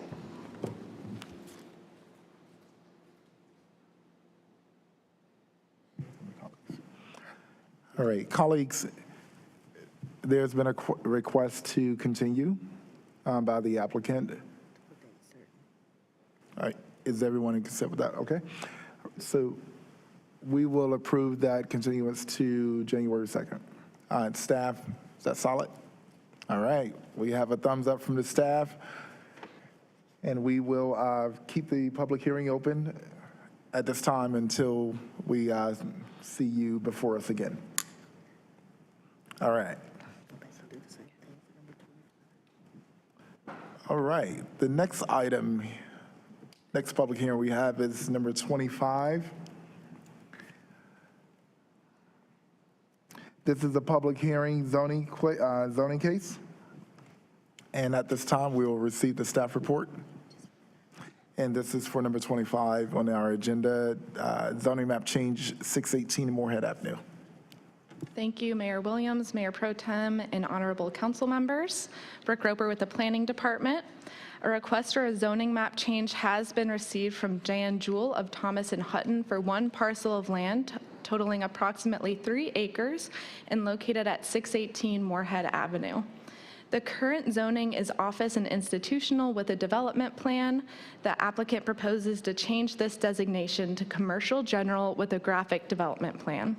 The applicant is proposing to rezone the properties to allow a range of uses that include household living, auditoriums, clubs and lodges, museums, daycare, medical facilities excluding hospitals, park and open space areas excluding cemeteries, mausoleums, and columbaria, and memorial gardens, indoor recreation excluding electronic gaming and indoor firing range, conference center, retreat house, event venue, banquet hall, overnight accommodations, restaurants excluding drive-through facilities, retail sales and service excluding convenience stores with gasoline sales, drive-through facilities and payday lenders, veterinary clinic excluding outdoor kennels, and all office uses excluding drive-through facilities.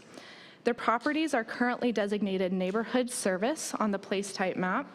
The proposed CGD zoning is consistent with the designated place type. This request received a recommendation of approval from the Planning Commission on October 10th, 2023 by a vote of 9-0. Thank you. Staff and the applicant are available for any questions. Thank you. Thank you so much. Colleagues, we've heard the staff report. Are there any questions for staff at this time? All right, well, we will, so we declare this public hearing open at this time. I do have cards which are actually all proponents. But if there's anyone in the audience or online that would like to speak to this matter, please go see the clerk to fill out a card or raise your hand online. All right. Applicant, you may address the podium. How much time do you think you need? Thank you, Mayor. Probably 3 to 4 minutes would be my guess. So, could you place 6 minutes on the? Well, thank you again, Mayor, members of council. My name is Dan Jewell. I'm a landscape architect and the director of the Durham office of Thomas & Hutton. With me this evening is Bob Mills with Hemmenspire. They're the owners of this building, this wonderful building, and hopefully with your approval will be the redevelopers of this property. We're here this evening requesting rezoning of this property largely because a zoning that was done in 1999 was very, very restrictive, and it basically allowed for a bed and breakfast use and not much else. It severely limited other uses of the property. The bed and breakfast survived for 8 and 10 years, which is good. Many of you maybe had events there. But when it closed, no other feasible use was available due to the very restrictive nature of the D zoning in place. It went largely unmaintained and empty for many years and crumbling until Hemmenspire actually did buy it a few years ago. Because the house sat empty, water infiltrated through the roof because it hadn't been repaired, and extensive repair efforts were needed by Hemmenspire just to stabilize it. You can go in there today and see where parts of the ceiling and the walls have been coming apart because of the water infiltration. Hemmenspire, though, has come up with a path forward that will preserve and commit to keeping the historic house, which I think is important to everybody in the community, with a package of potential uses, which Ms. Roper explained to you a minute ago, and some new construction that will allow the financial stability which the bed and breakfast unfortunately did not. After more than 2 years and many, many meetings with neighbors near and far, and particularly many with the Morehead Hills Neighborhood Association, we've come up with a restrictive package of potentially permitted and committed uses that we now hope are largely acceptable to neighbors and hopefully to you as well. Those uses include some multifamily residential, public and civic uses, including clubs, lodges, museums, daycare, medical offices and clinics, places of worship and parks, office uses, and very restrictive commercial uses, including a conference center, a retreat house, event venue, banquet hall, maybe some overnight accommodations, and some limited retail uses, but only those related to galleries and studios, and potentially a veterinary clinic, but not with a kennel, especially outdoor stuff. Again, Hemmenspire is committed to saving the historic house. That is actually a committed element. If a restaurant takes place in that house, it will be inside. There will be no new construction associated with the restaurant. They're committed to saving what is probably one of the last few remaining houses from when Morehead Hills was a grand neighborhood 100 years ago at the turn of the century. We believe that this very limited use of allowed uses will give the flexibility to keep the business of the building financially viable for now and the future, and not have to come back to the council again for many, many, many years, and will also ensure the long-term care and protection the house needs to survive. For this reason, we would respectfully ask that you follow the unanimous recommendation of the Planning Commission a few months ago and grant an approval of our zoning request. We, of course, will be happy to answer any questions at the appropriate time. This does conclude the applicant's presentation, and with your permission, he may be on the line virtually if not, but the most immediate neighbor who lives at the corner of Vickers and Parker Street adjoining this property is the one who was the most interested in what goes on this property. We spent many, many times meeting with him, but we have a letter of support that I would like to hand out with the attorney and the clerk's permission, if I could approach and give it to you. So, thank you. You could just provide that to the clerk. Thank you so much, Mr. Jewell. So I'll go next.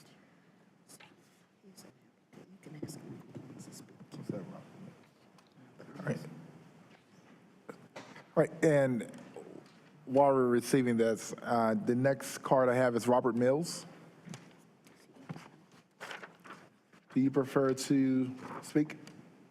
I don't need to necessarily. I think Dan said it well. All right, sounds good. I wanted to thank the neighbors who participated, though. We had a lot of meetings. Very helpful. Thank you for acknowledging that. The next person I have is Bruce Mitchell. You can state your name and address. You can just state your name. Yes. Thank you, Mr. Mayor. My name is Bruce Mitchell. I live at 1013 South Duke Street in Morehead Hill. It's Morehead Hill singular, Dan. One hill's enough for us. I'll keep this brief. I just want to support this, and the reason I support this is Hemmenspire and Dan and Bob in particular have been very thorough and very conscientious in meeting with the neighbors and working with us and listening to us. To say that the people who live in the historic district of Morehead Hill care about Greystone would be an understatement, and we can be an ornery bunch, as you've learned. So I want to recommend to anybody who wants to do a zoning change, especially on a historic building, talk to Bob, talk to Dan. They can show you how it's done. They did it right. And I recommend this to the council. Thank you for your time. Thank you for sharing those remarks. David Ball. Do I have any more in person? No. All right, and Madam Clerk, is David Ball available? Mr. Ball, if you can hear me, please, you have 3 minutes. Thank you. I assume you can hear me, can you? Yes, thank you. I don't think I'll need 3 minutes. These folks came in and solved a major problem we have been worried about, fretting about for a long time in this neighborhood, and that's the keeping that mansion in place. It's a landmark, and it symbolizes, it's important. Nobody needs to argue that. They solved it, and the way they solved it was really magnificent. They listened to us, they solicited our opinions. It was not just lip service listening, if there's such a thing. They paid very careful attention to the concerns, both of people like me, whose bedroom windows are 12 feet from where their property begins, and people throughout the neighborhood. The contents of the conditions of this zoning would maintain the mansion there for as long as the zoning remains in place. So that in itself makes it worth it. Plus, having people who work this well with their neighbors being the ones who develop this thing in our midst is much more than we ever realistically could have hoped for with a building this large and unwieldy by today's standards. So I am not alone. I'm speaking, I believe, for a number of people when I say we are enthusiastically in favor of what these folks would like to do with this zoning proposal. So we would love to see the zoning proposal pass unanimously, because I think that would be a wonderful statement from this brand new council. Mr. Ball, thank you so much for your remarks. Madam Clerk, are there any other participants online that wish to speak? Right? Are there any other participants in the audience that would like to speak to this matter? All right, at this time, I'll bring the matter back before the council for any comments. And at this time, I will actually close the public hearing and bring the matter back before the council. Colleagues, are there any comments?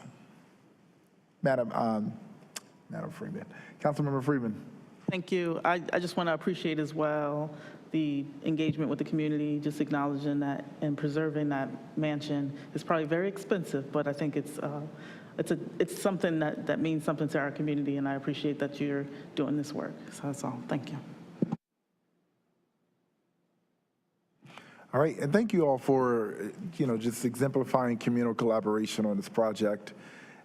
This is it feels really good to hear community members coming in advocating for the engagement, which is not always the case. So thank you all. At this time,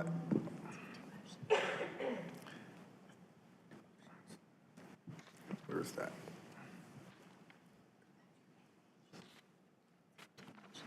Okay. At this time, we will have to entertain two motions for this item. And motion one, so I put these reading glasses on. Motion one, to adopt an ordinance amending the Unified Development Ordinance by taking property out of office and institutional with the development plan, Morehead Local Historic District, and establishing the same as Commercial General with a graphic development plan, Morehead Hill Local Historic District. And So moved. all right. It's been moved and properly seconded. It's been moved and properly seconded that we accept motion one.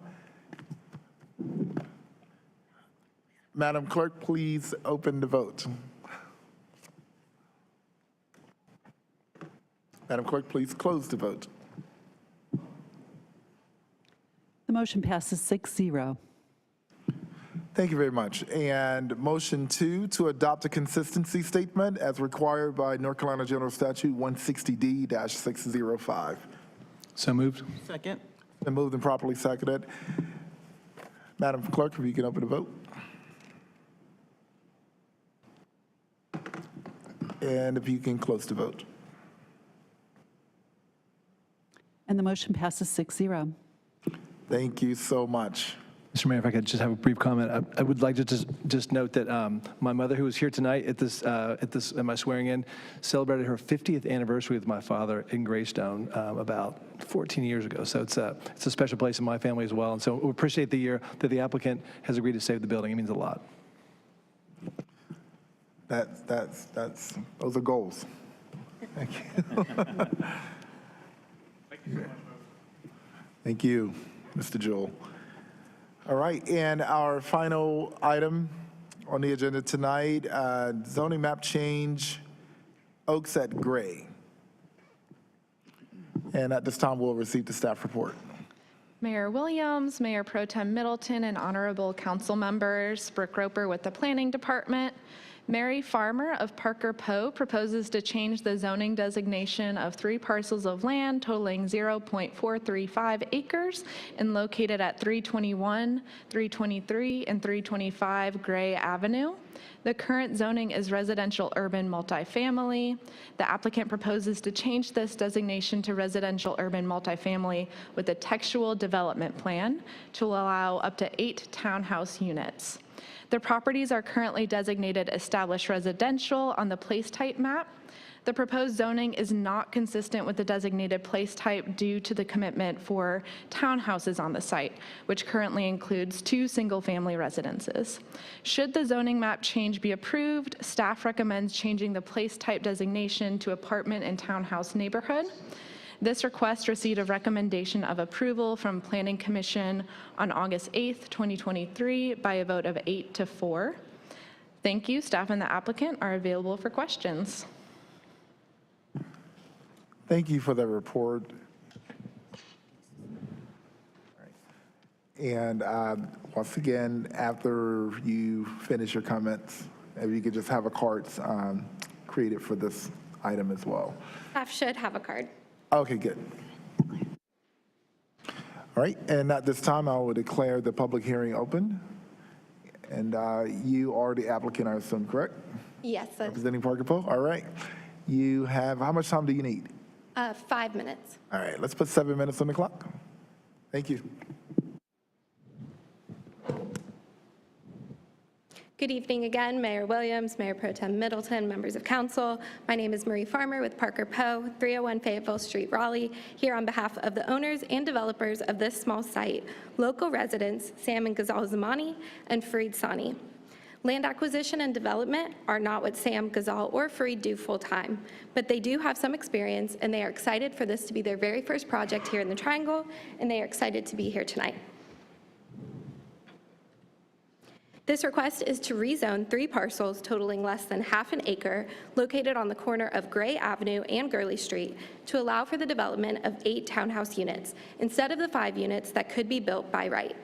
These parcels are located in the Cleveland Holloway neighborhood, less than a mile from downtown. As you can see, 2 of the parcels contain single-family homes, and the other parcel is vacant. These homes themselves are vacant and uninhabitable due to multiple city code violations, including large cracks in the foundation and rotting ceilings. Sidewalk exists along the eastern portion of the site adjacent to Gurley Street, and right-of-way would be dedicated at site plan for a sidewalk on Gray Avenue. We are requesting to add a development plan to the existing zoning designation of RUM to allow for the development of no more than 8 townhouse units. The Planning Commission recommended approval of this request by a vote of 8-4. In the Planning Commission's written comments, which are attachment F of the staff report, Vice Chair Chigueras notes that this is a good location for infill. Commissioner Cutright notes this is a positive change as it increases density, and Commissioner Cease notes that this is the type of incremental development which helps strong neighborhoods evolve over time. The staff report recommends that if this zoning map change is approved, the place type map designation should be apartment and townhouse neighborhood. We would like to point out that a variety of housing types do already exist in this neighborhood, including apartments, and the current established residential designation specifically contemplates a variety of housing types, including townhouses, smaller infill sites that are difficult to develop and require design flexibility, and that change incrementally over time by adding a mix of other residential options. Thus, we believe that this request would be consistent with the established residential designation. This is a map showing the place type designations in the area. As you can see, this site is located where the green star is. We are within 1 mile of downtown. There is apartment and townhouse neighborhood designation just down the street. And then there are several other designations in the immediate vicinity, including neighborhood services and community institution. Adding a development plan to the existing zoning designation of RUM will not change the housing types or height allowed on this property. The only thing that changes is the permitted density. With the existing zoning, 5 townhouse units can be built on the property by right. This request is simply to allow for 3 more units. This request is substantially consistent with the comprehensive plan by providing a new housing type, being located less than half a mile from public parkland, and meeting the UDO standards for setbacks, sidewalks, open space, tree coverage, ADA accessibility, landscaping, and stormwater. And finally, this request is compatible with the present zoning by adding a development plan to the existing designation and proposing an already permitted use at a slightly higher density to meet demand here in Durham. Thank you for your time, and we look forward to answering any questions you may have. Thank you so much.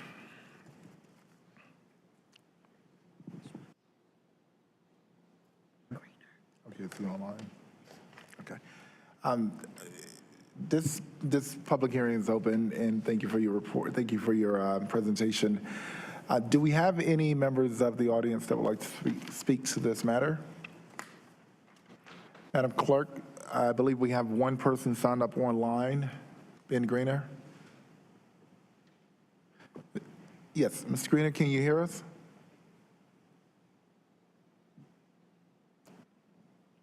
Mr. Greener, can you hear? Can you hear me? I can hear you now. Yes, you have 3 minutes. Please state your name and you can go ahead. Thank you to the council for the opportunity to speak on the rezoning of 321, 323, and 325 Gray Avenue. My name is Ben Greener, and I'm a resident and homeowner very close to the proposed rezoning, and I do oppose this change. For context, Gray Avenue currently consists of mostly duplexes and single-family homes. While generally quiet, we have already had issues with parking at times due to nearby institutions, including churches and a school. The proposal to increase the density of units allowed on these lots will result in additional substantial burden to the residents for both parking and traffic safety on the street and nearby intersections. During a previous meeting between the developer and residents, most residents expressed this concern, and no concrete plan that I'm aware of has been presented at this time to address this. During the previous Planning Commission meeting, it was also stated that the added density of units is not intended to provide affordable housing and benefit those in need. The units suggested were large units, approximately 2,000 square feet, and I struggle to understand how the plots will have adequate space without providing a burden to those currently living there, particularly immediate neighbors, if these 8 units are permitted through rezoning.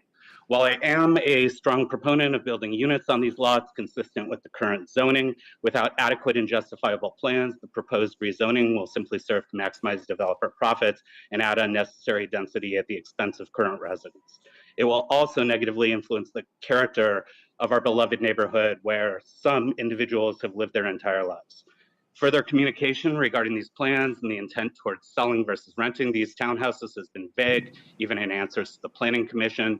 Note that we already have a considerable number of Airbnbs and rentals in the area, which make occupancy in the neighborhood spotty and have led to problems, including property damage caused by renters.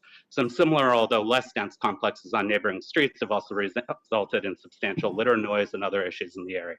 Increasing density of units without understanding the developer's intent only serves to increase this risk further without measurable benefit to our wonderful local community. There are currently 2 other large townhome or apartment buildings being constructed or that have recently finished on North Roxborough nearby, and the additional 3 units that this rezoning would allow will not provide substantial occupancy benefit to the community beyond what is already being built elsewhere. I and other residents would prefer that the area remain as currently zoned. If not denied, we as residents are the ones that will have to live with the consequences of the decisions of the developers. Again, there is no need for additional units on the street beyond what is already permitted. My household and other neighbors have expressed, again, similar concerns, and these concerns were downplayed by the developer's representation at the previous Planning Commission meeting prior to the vote in their recommendation. This does not sit well with myself and other residents that I've spoken with. I urge you to deny this request, at least until resident concerns can be fully addressed with a clearly defined and acceptable plan that will not harm our community. Thank you again for your time today. Thank you, Mr. Greener, for your remarks, and specifically on time at 3 minutes. Are there, this is a public hearing, are there any other comments that like to be shared? All right, well, at this time, I will close the public hearing and bring it back before, oh, I'm sorry. Would you like to respond to those comments? Yes, Mayor, thank you. There were a few issues that were brought up that we would just like to quickly address. The first issue we heard was parking. That is something that we heard from many neighbors at the neighborhood meeting that we held, and we took that feedback, and we understand that parking, particularly street parking, is something that these neighbors are very concerned about. And so the goal with these townhomes is for each unit to have a garage in which a car can be parked, additionally with driveway parking, as well as a small parking lot in the northwest corner of the site. So parking is something that the developer fully intends on incorporating on the site to alleviate any concerns of on-street parking, because again, we understand that that was a concern of the neighborhood.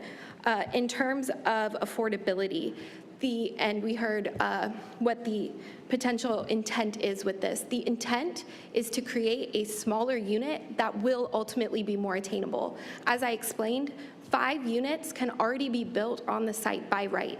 5 townhouse units will be much larger and therefore more expensive. The goal of the developer is to slightly increase the density from 5 to 8 to create a smaller unit that will ultimately be more attainable. So that is the ultimate goal here. And if around 2,000 square feet was what was stated during the Planning Commission, that was a misstatement based on the site constraints, the setbacks, the right-of-way that is going to be dedicated for the sidewalk, potential project boundary buffers. The site is fairly limited, and so with 8 townhomes, they would be closer to 1,600 to 1,800 square feet. So I apologize if there was any communication at the Planning Commission meeting regarding that. And again, we'd be happy to answer any further questions about any of those points. Thank you.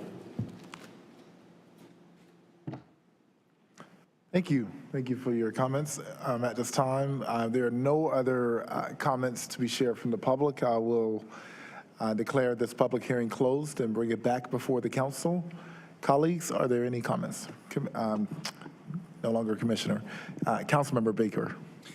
Yes, I have a quick question for staff. I was just curious about your determination that the existing place type that is on the site is not consistent with the proposed rezoning. Why is it? And yeah, why is that? Yeah, so there was a lot of discussion between staff for this case in particular. It's truly due to, I believe, the existing surrounding neighborhood being predominantly, single family in this particular area.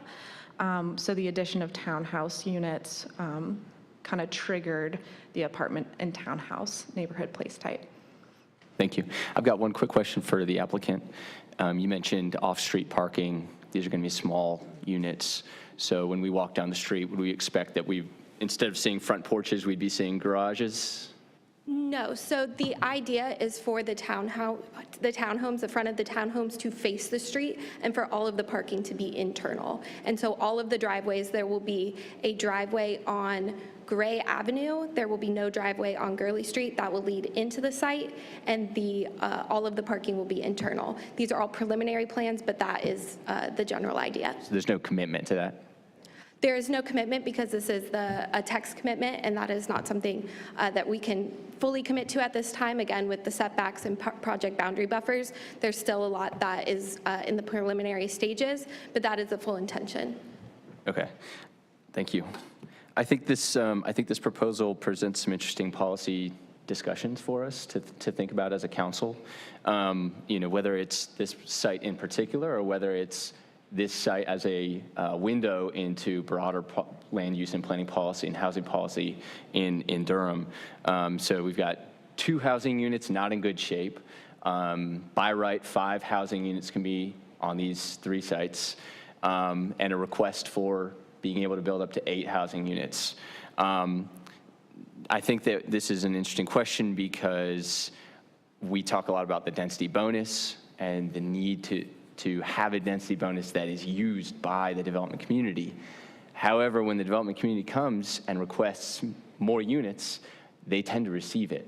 And if they are receiving more units that they can build by right on their site through rezoning cases, then what is the incentive for them to seek out a density bonus? They're given a sort of a gift, a density gift.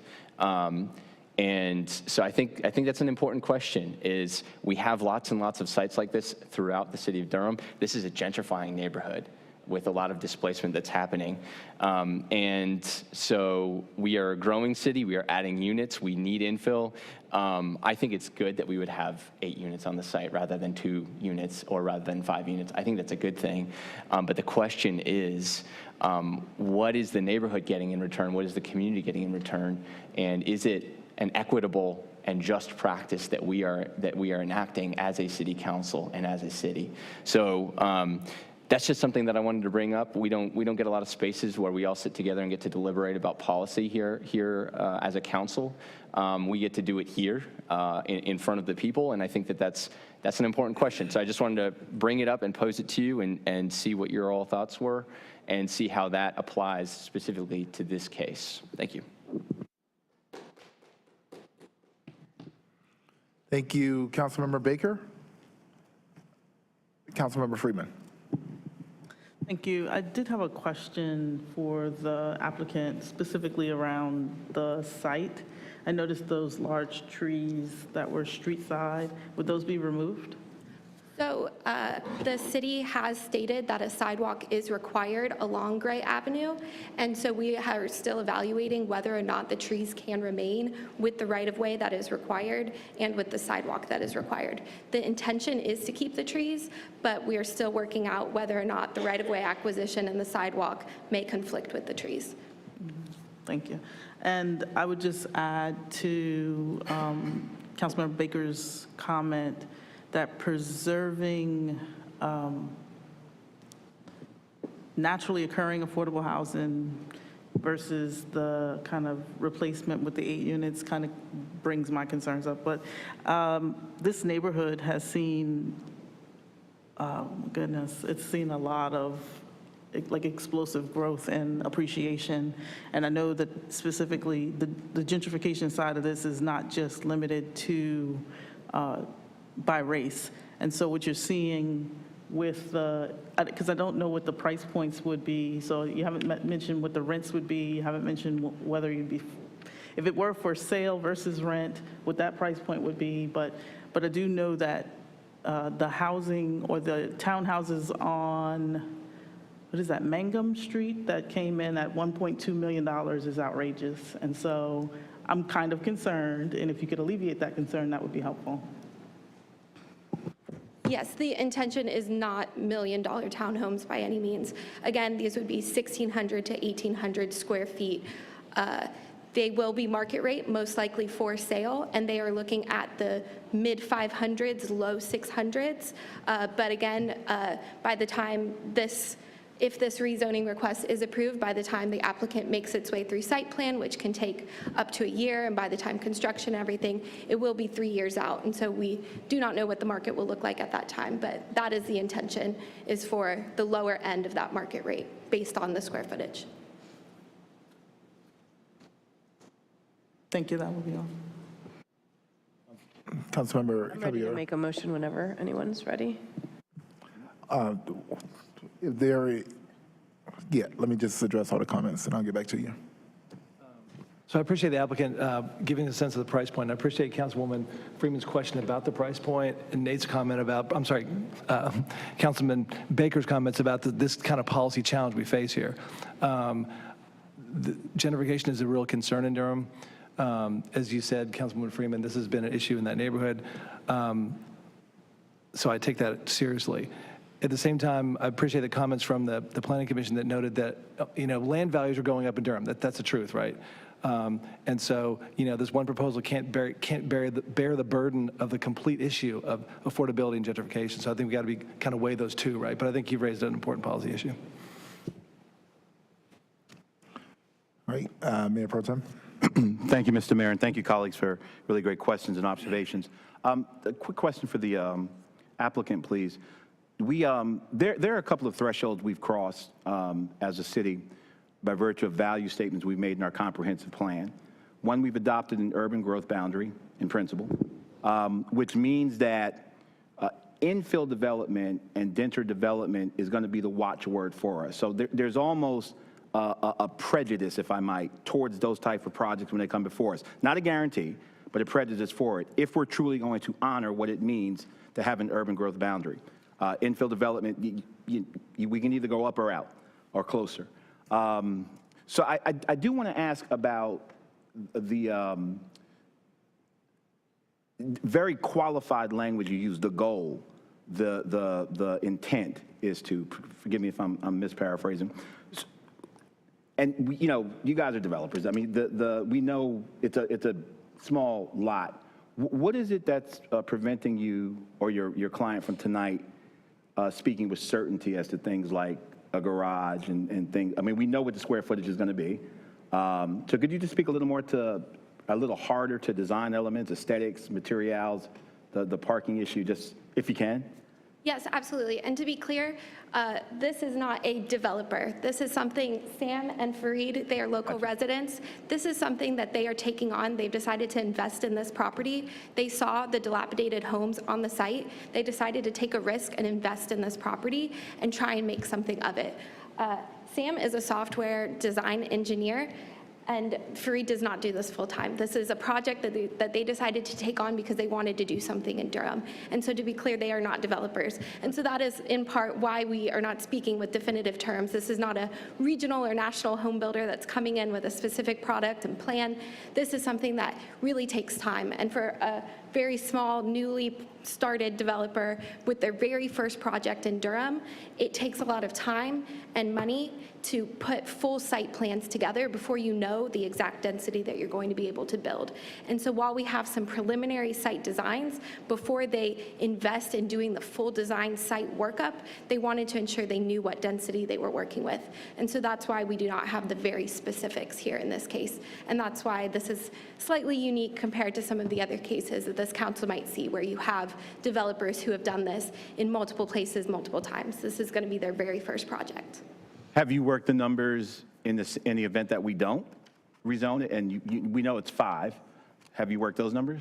Yes, they've looked at the preliminary designs, and again, that is the reason why they wanted this rezoning request, is because those would be much larger townhomes. That would be much more expensive, and they want to be able to provide a more attainable townhome, so they want to be able to build smaller units that are more attainable, and so that is why they sought this rezoning.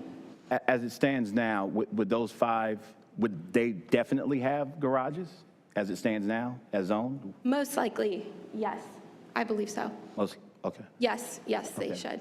All right. Thank you for that. I want to thank Councilmember Baker for bringing up the policy concern.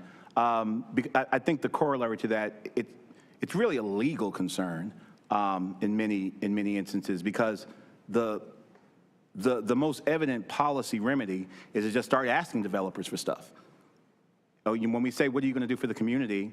We could approach quid pro quo. We could say, we want a park, we want this, we want that. Of course, that gets us into an area where there are all kinds of red flags, there are all kinds of barriers, there are all kinds of guardrails. If there's a cheat code for us to get around it, I'm anxious to hear it. But beyond policy, there's also a legal issue beyond it. I don't think there's any council member who doesn't want to extract more public good from the things we do from developers to a person on this dais. So I think part of a robust question about policy is legal compatibility as well. I'm prepared to start asking for developers for much more, but we have to have a conversation as to how we do that. So thank you, Mr. Mayor. I'm prepared to support this project. Thank you, Mr. Mayor. I yield back. Councilmember Freeman. Thank you, Mr. Mayor. I just had a question for staff regarding that right-of-way and the sidewalk.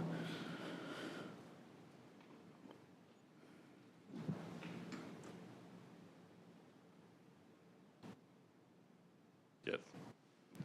Sorry, Bill Judge, Assistant Transportation Director. Thank you. I just wanted to know what the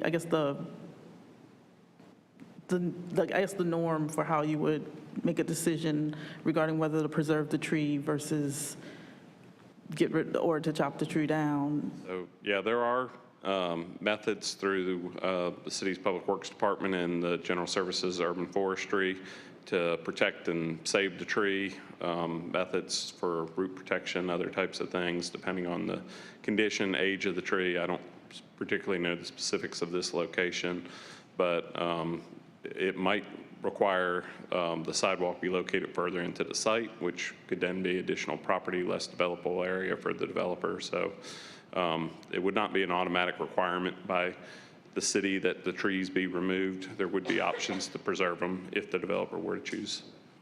Thank you. And so I just have a question for the applicant on whether that would be a hindrance for your project, if you did need to move that sidewalk behind the tree. If I may have one moment to ask my client a question.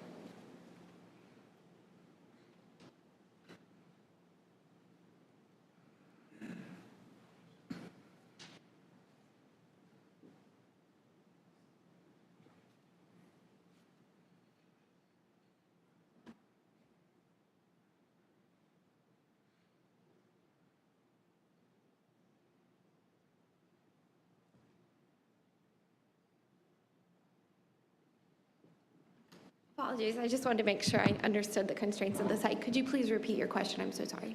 So essentially, based on staff's comment, there may be a situation where the sidewalk could be moved behind the tree. Would that be a hindrance for the site, the building envelope, so to speak? I think that the sidewalk would exist in the project boundary buffer such that there is potential for the trees to be preserved. But again, it's something that the site needs to be fully worked up in order to determine, but I think that would be possible. And then just reaching a little bit into the, I guess, part of where you're going with the building envelope, is this in any way, shape, or form, and is it going to take the shape of, rather than just townhouses going straight up, is it any way that these are more apartment style, cottage style? It's just all just straight up and down townhouses? The idea is for there to be between 3 to 4 on facing Gray Avenue, and then around 3 or 4, depending on how everything fits, facing Gurley Street, all of them facing, again, external to the street, with the driveway and the garage and everything located internal to the site. So it would be a row of ideally 4, and then a row of ideally 4. And so the full, again, design of the facade and everything like that hasn't been done, but that's the general idea. And then parking would be located in the northwest corner. All right, thank you. And I have a question for staff. And it's specific to the facade and along these policy lines, figuring out how we would go about to normalize more of a single family like look, with it being multifamily internally. For something that is 8 units, I think that would be more amenable to a community where single-family homes are predominant. And if it's not allowed, I want to know what we need to do to shift that. So there can certainly be a text amendment, or excuse me, a text commitment from the applicant regarding any design of the townhouses. But we don't currently have that on the textual development plan. Thank you. Thank you, Councilmember Freeman. Councilmember Rist. Just one more question for staff, and I apologize as being the newbie up here. So in the other packages, we had a development plan. This one does not have a development plan with text commitment. So am I missing something, or what's the difference here? No, so this is a textual development plan. For the other cases, we often see graphic development plans, but textual development plans are also allowed. There's 3 types: graphic, textual, and general, which do not have any commitments. Thank you. Thank you. Any other comments from our colleagues from the council? All right. Well, at this time, this zoning map change, Oaks at Gray, requires 2 motions. And motion 1 is to adopt an ordinance amending the Unified Development Ordinance by taking property out of residential urban multifamily and establishing the same as residential urban multifamily with the textual development plan. So moved. Second. All right, it's been moved and seconded. Madam Clerk, will you open the vote? Will you please close the vote?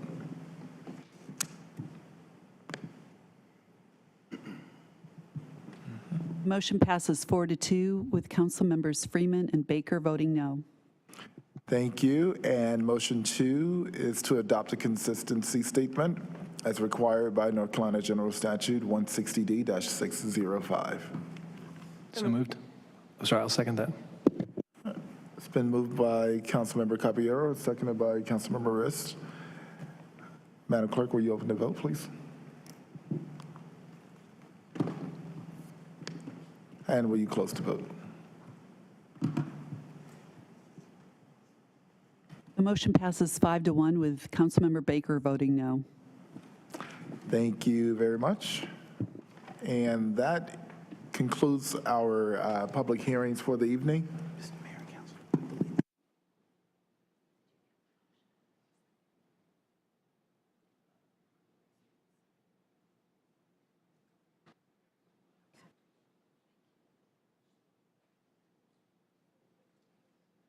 One moment.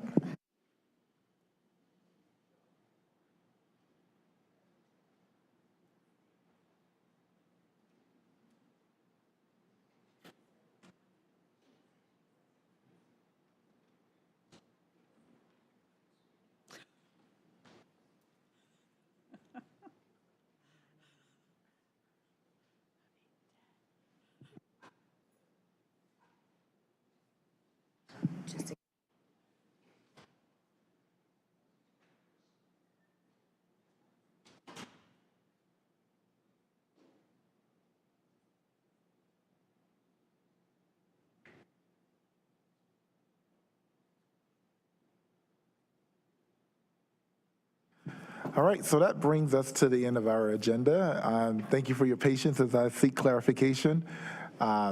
it's a little different sitting in the seat after going 2 years of having the luxury of just watching Mayor O'Neill have to shuffle through the papers, and I'm sitting over there like, yep, not me. But now here we are. We have come to the end of our agenda. I do want to acknowledge one card I have here, Ms. Lakeisha Alston. You signed up to speak on a general matter. We usually accept general matters at the actual work session. So what I'd like to do is offer you the opportunity to just reach out to the manager's office, or if you could just see me after the meeting and I can instruct on how to do it to ensure that we can create space for you to share your remarks. At these meetings, your comments are usually attached to an agenda item. This matter would be more general. We do that at work sessions on Thursday. But just wait for me after the meeting. I'll make sure you understand the instructions. All right. And one other order of business, I need to officially resign. Not from the seat of mayor, from my seat as the Ward 3 council member. So I'm stating now on the public record that I officially resign from the Ward 3 council seat. This officially marks the starting point for us as a council to begin the process of replacement. That process will be led by Councilmember Caballero, as I will soon announce the committees and commissions and board assignments. But I will say that she will be leading the procedures committee, and she'll be leading us in that process, which will be on the Thursday agenda. And we'll start there. Would you like to share some comments on that? Thank you, Mayor. Yeah, we will be talking about it on Thursday. I do have one request. I have to leave by 3 p.m., and so my request is that we take it up earlier in the agenda. Often we do those things towards the end, and unfortunately, I have to drive to New Bern. So that might be fine, but I have to leave the meeting early. Thank you. I too have to leave early that day, so I think we can do that. Mr. Mayor, do we need a motion to accept your resignation, or are we good? Kim? Madam Attorney? If Councilmember Rist would like to make that motion. Councilmember Rist, would you like to entertain a motion to fire me as Ward 3 council? Yes, I'm so moved. It's been moved. Is there a second? Second. All right, there's been a motion to accept my resignation and fire me as the Ward 3 council member seat. All in favor? Aye. And we can do a hand vote. All right, I believe it's unanimous. Okay, Councilmember Freeman doesn't want me to leave. So it's unanimously accepted. Thank you all so much. And that brings us to the end of our agenda. And I wanted to close this out by just a special thank you to Mayor O'Neill. Once you sit in this seat, it is a special family that you become a part of. And I've spent the last few weeks with her just transitioning. And I'm just beyond grateful. I know what you see throughout the last 2 years on the meetings or whatever, but what happens behind the scenes is family. And I love her, and I am so grateful for her mentorship and her offering to stay close to me. So thank you all so much. And I believe that brings us to the close, and we can end this meeting officially at 9:23. And as Mayor O'Neill would say, Bull City strong. Bull City strong.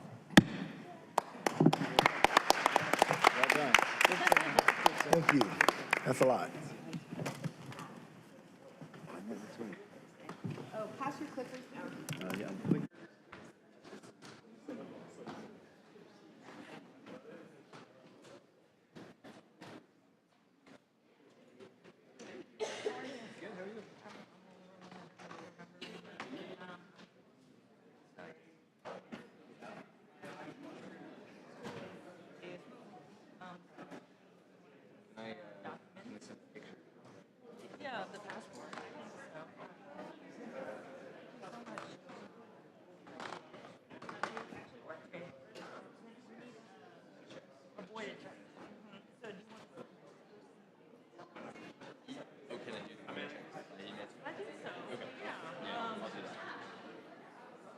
kind of, we can send both of them via email, right? By email?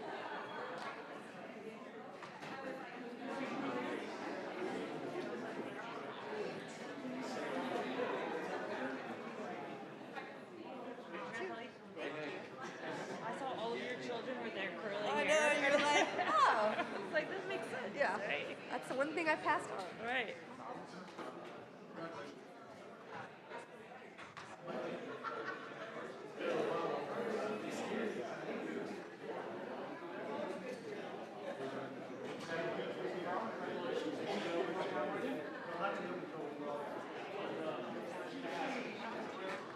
I was a little bit convinced, you know, someone came in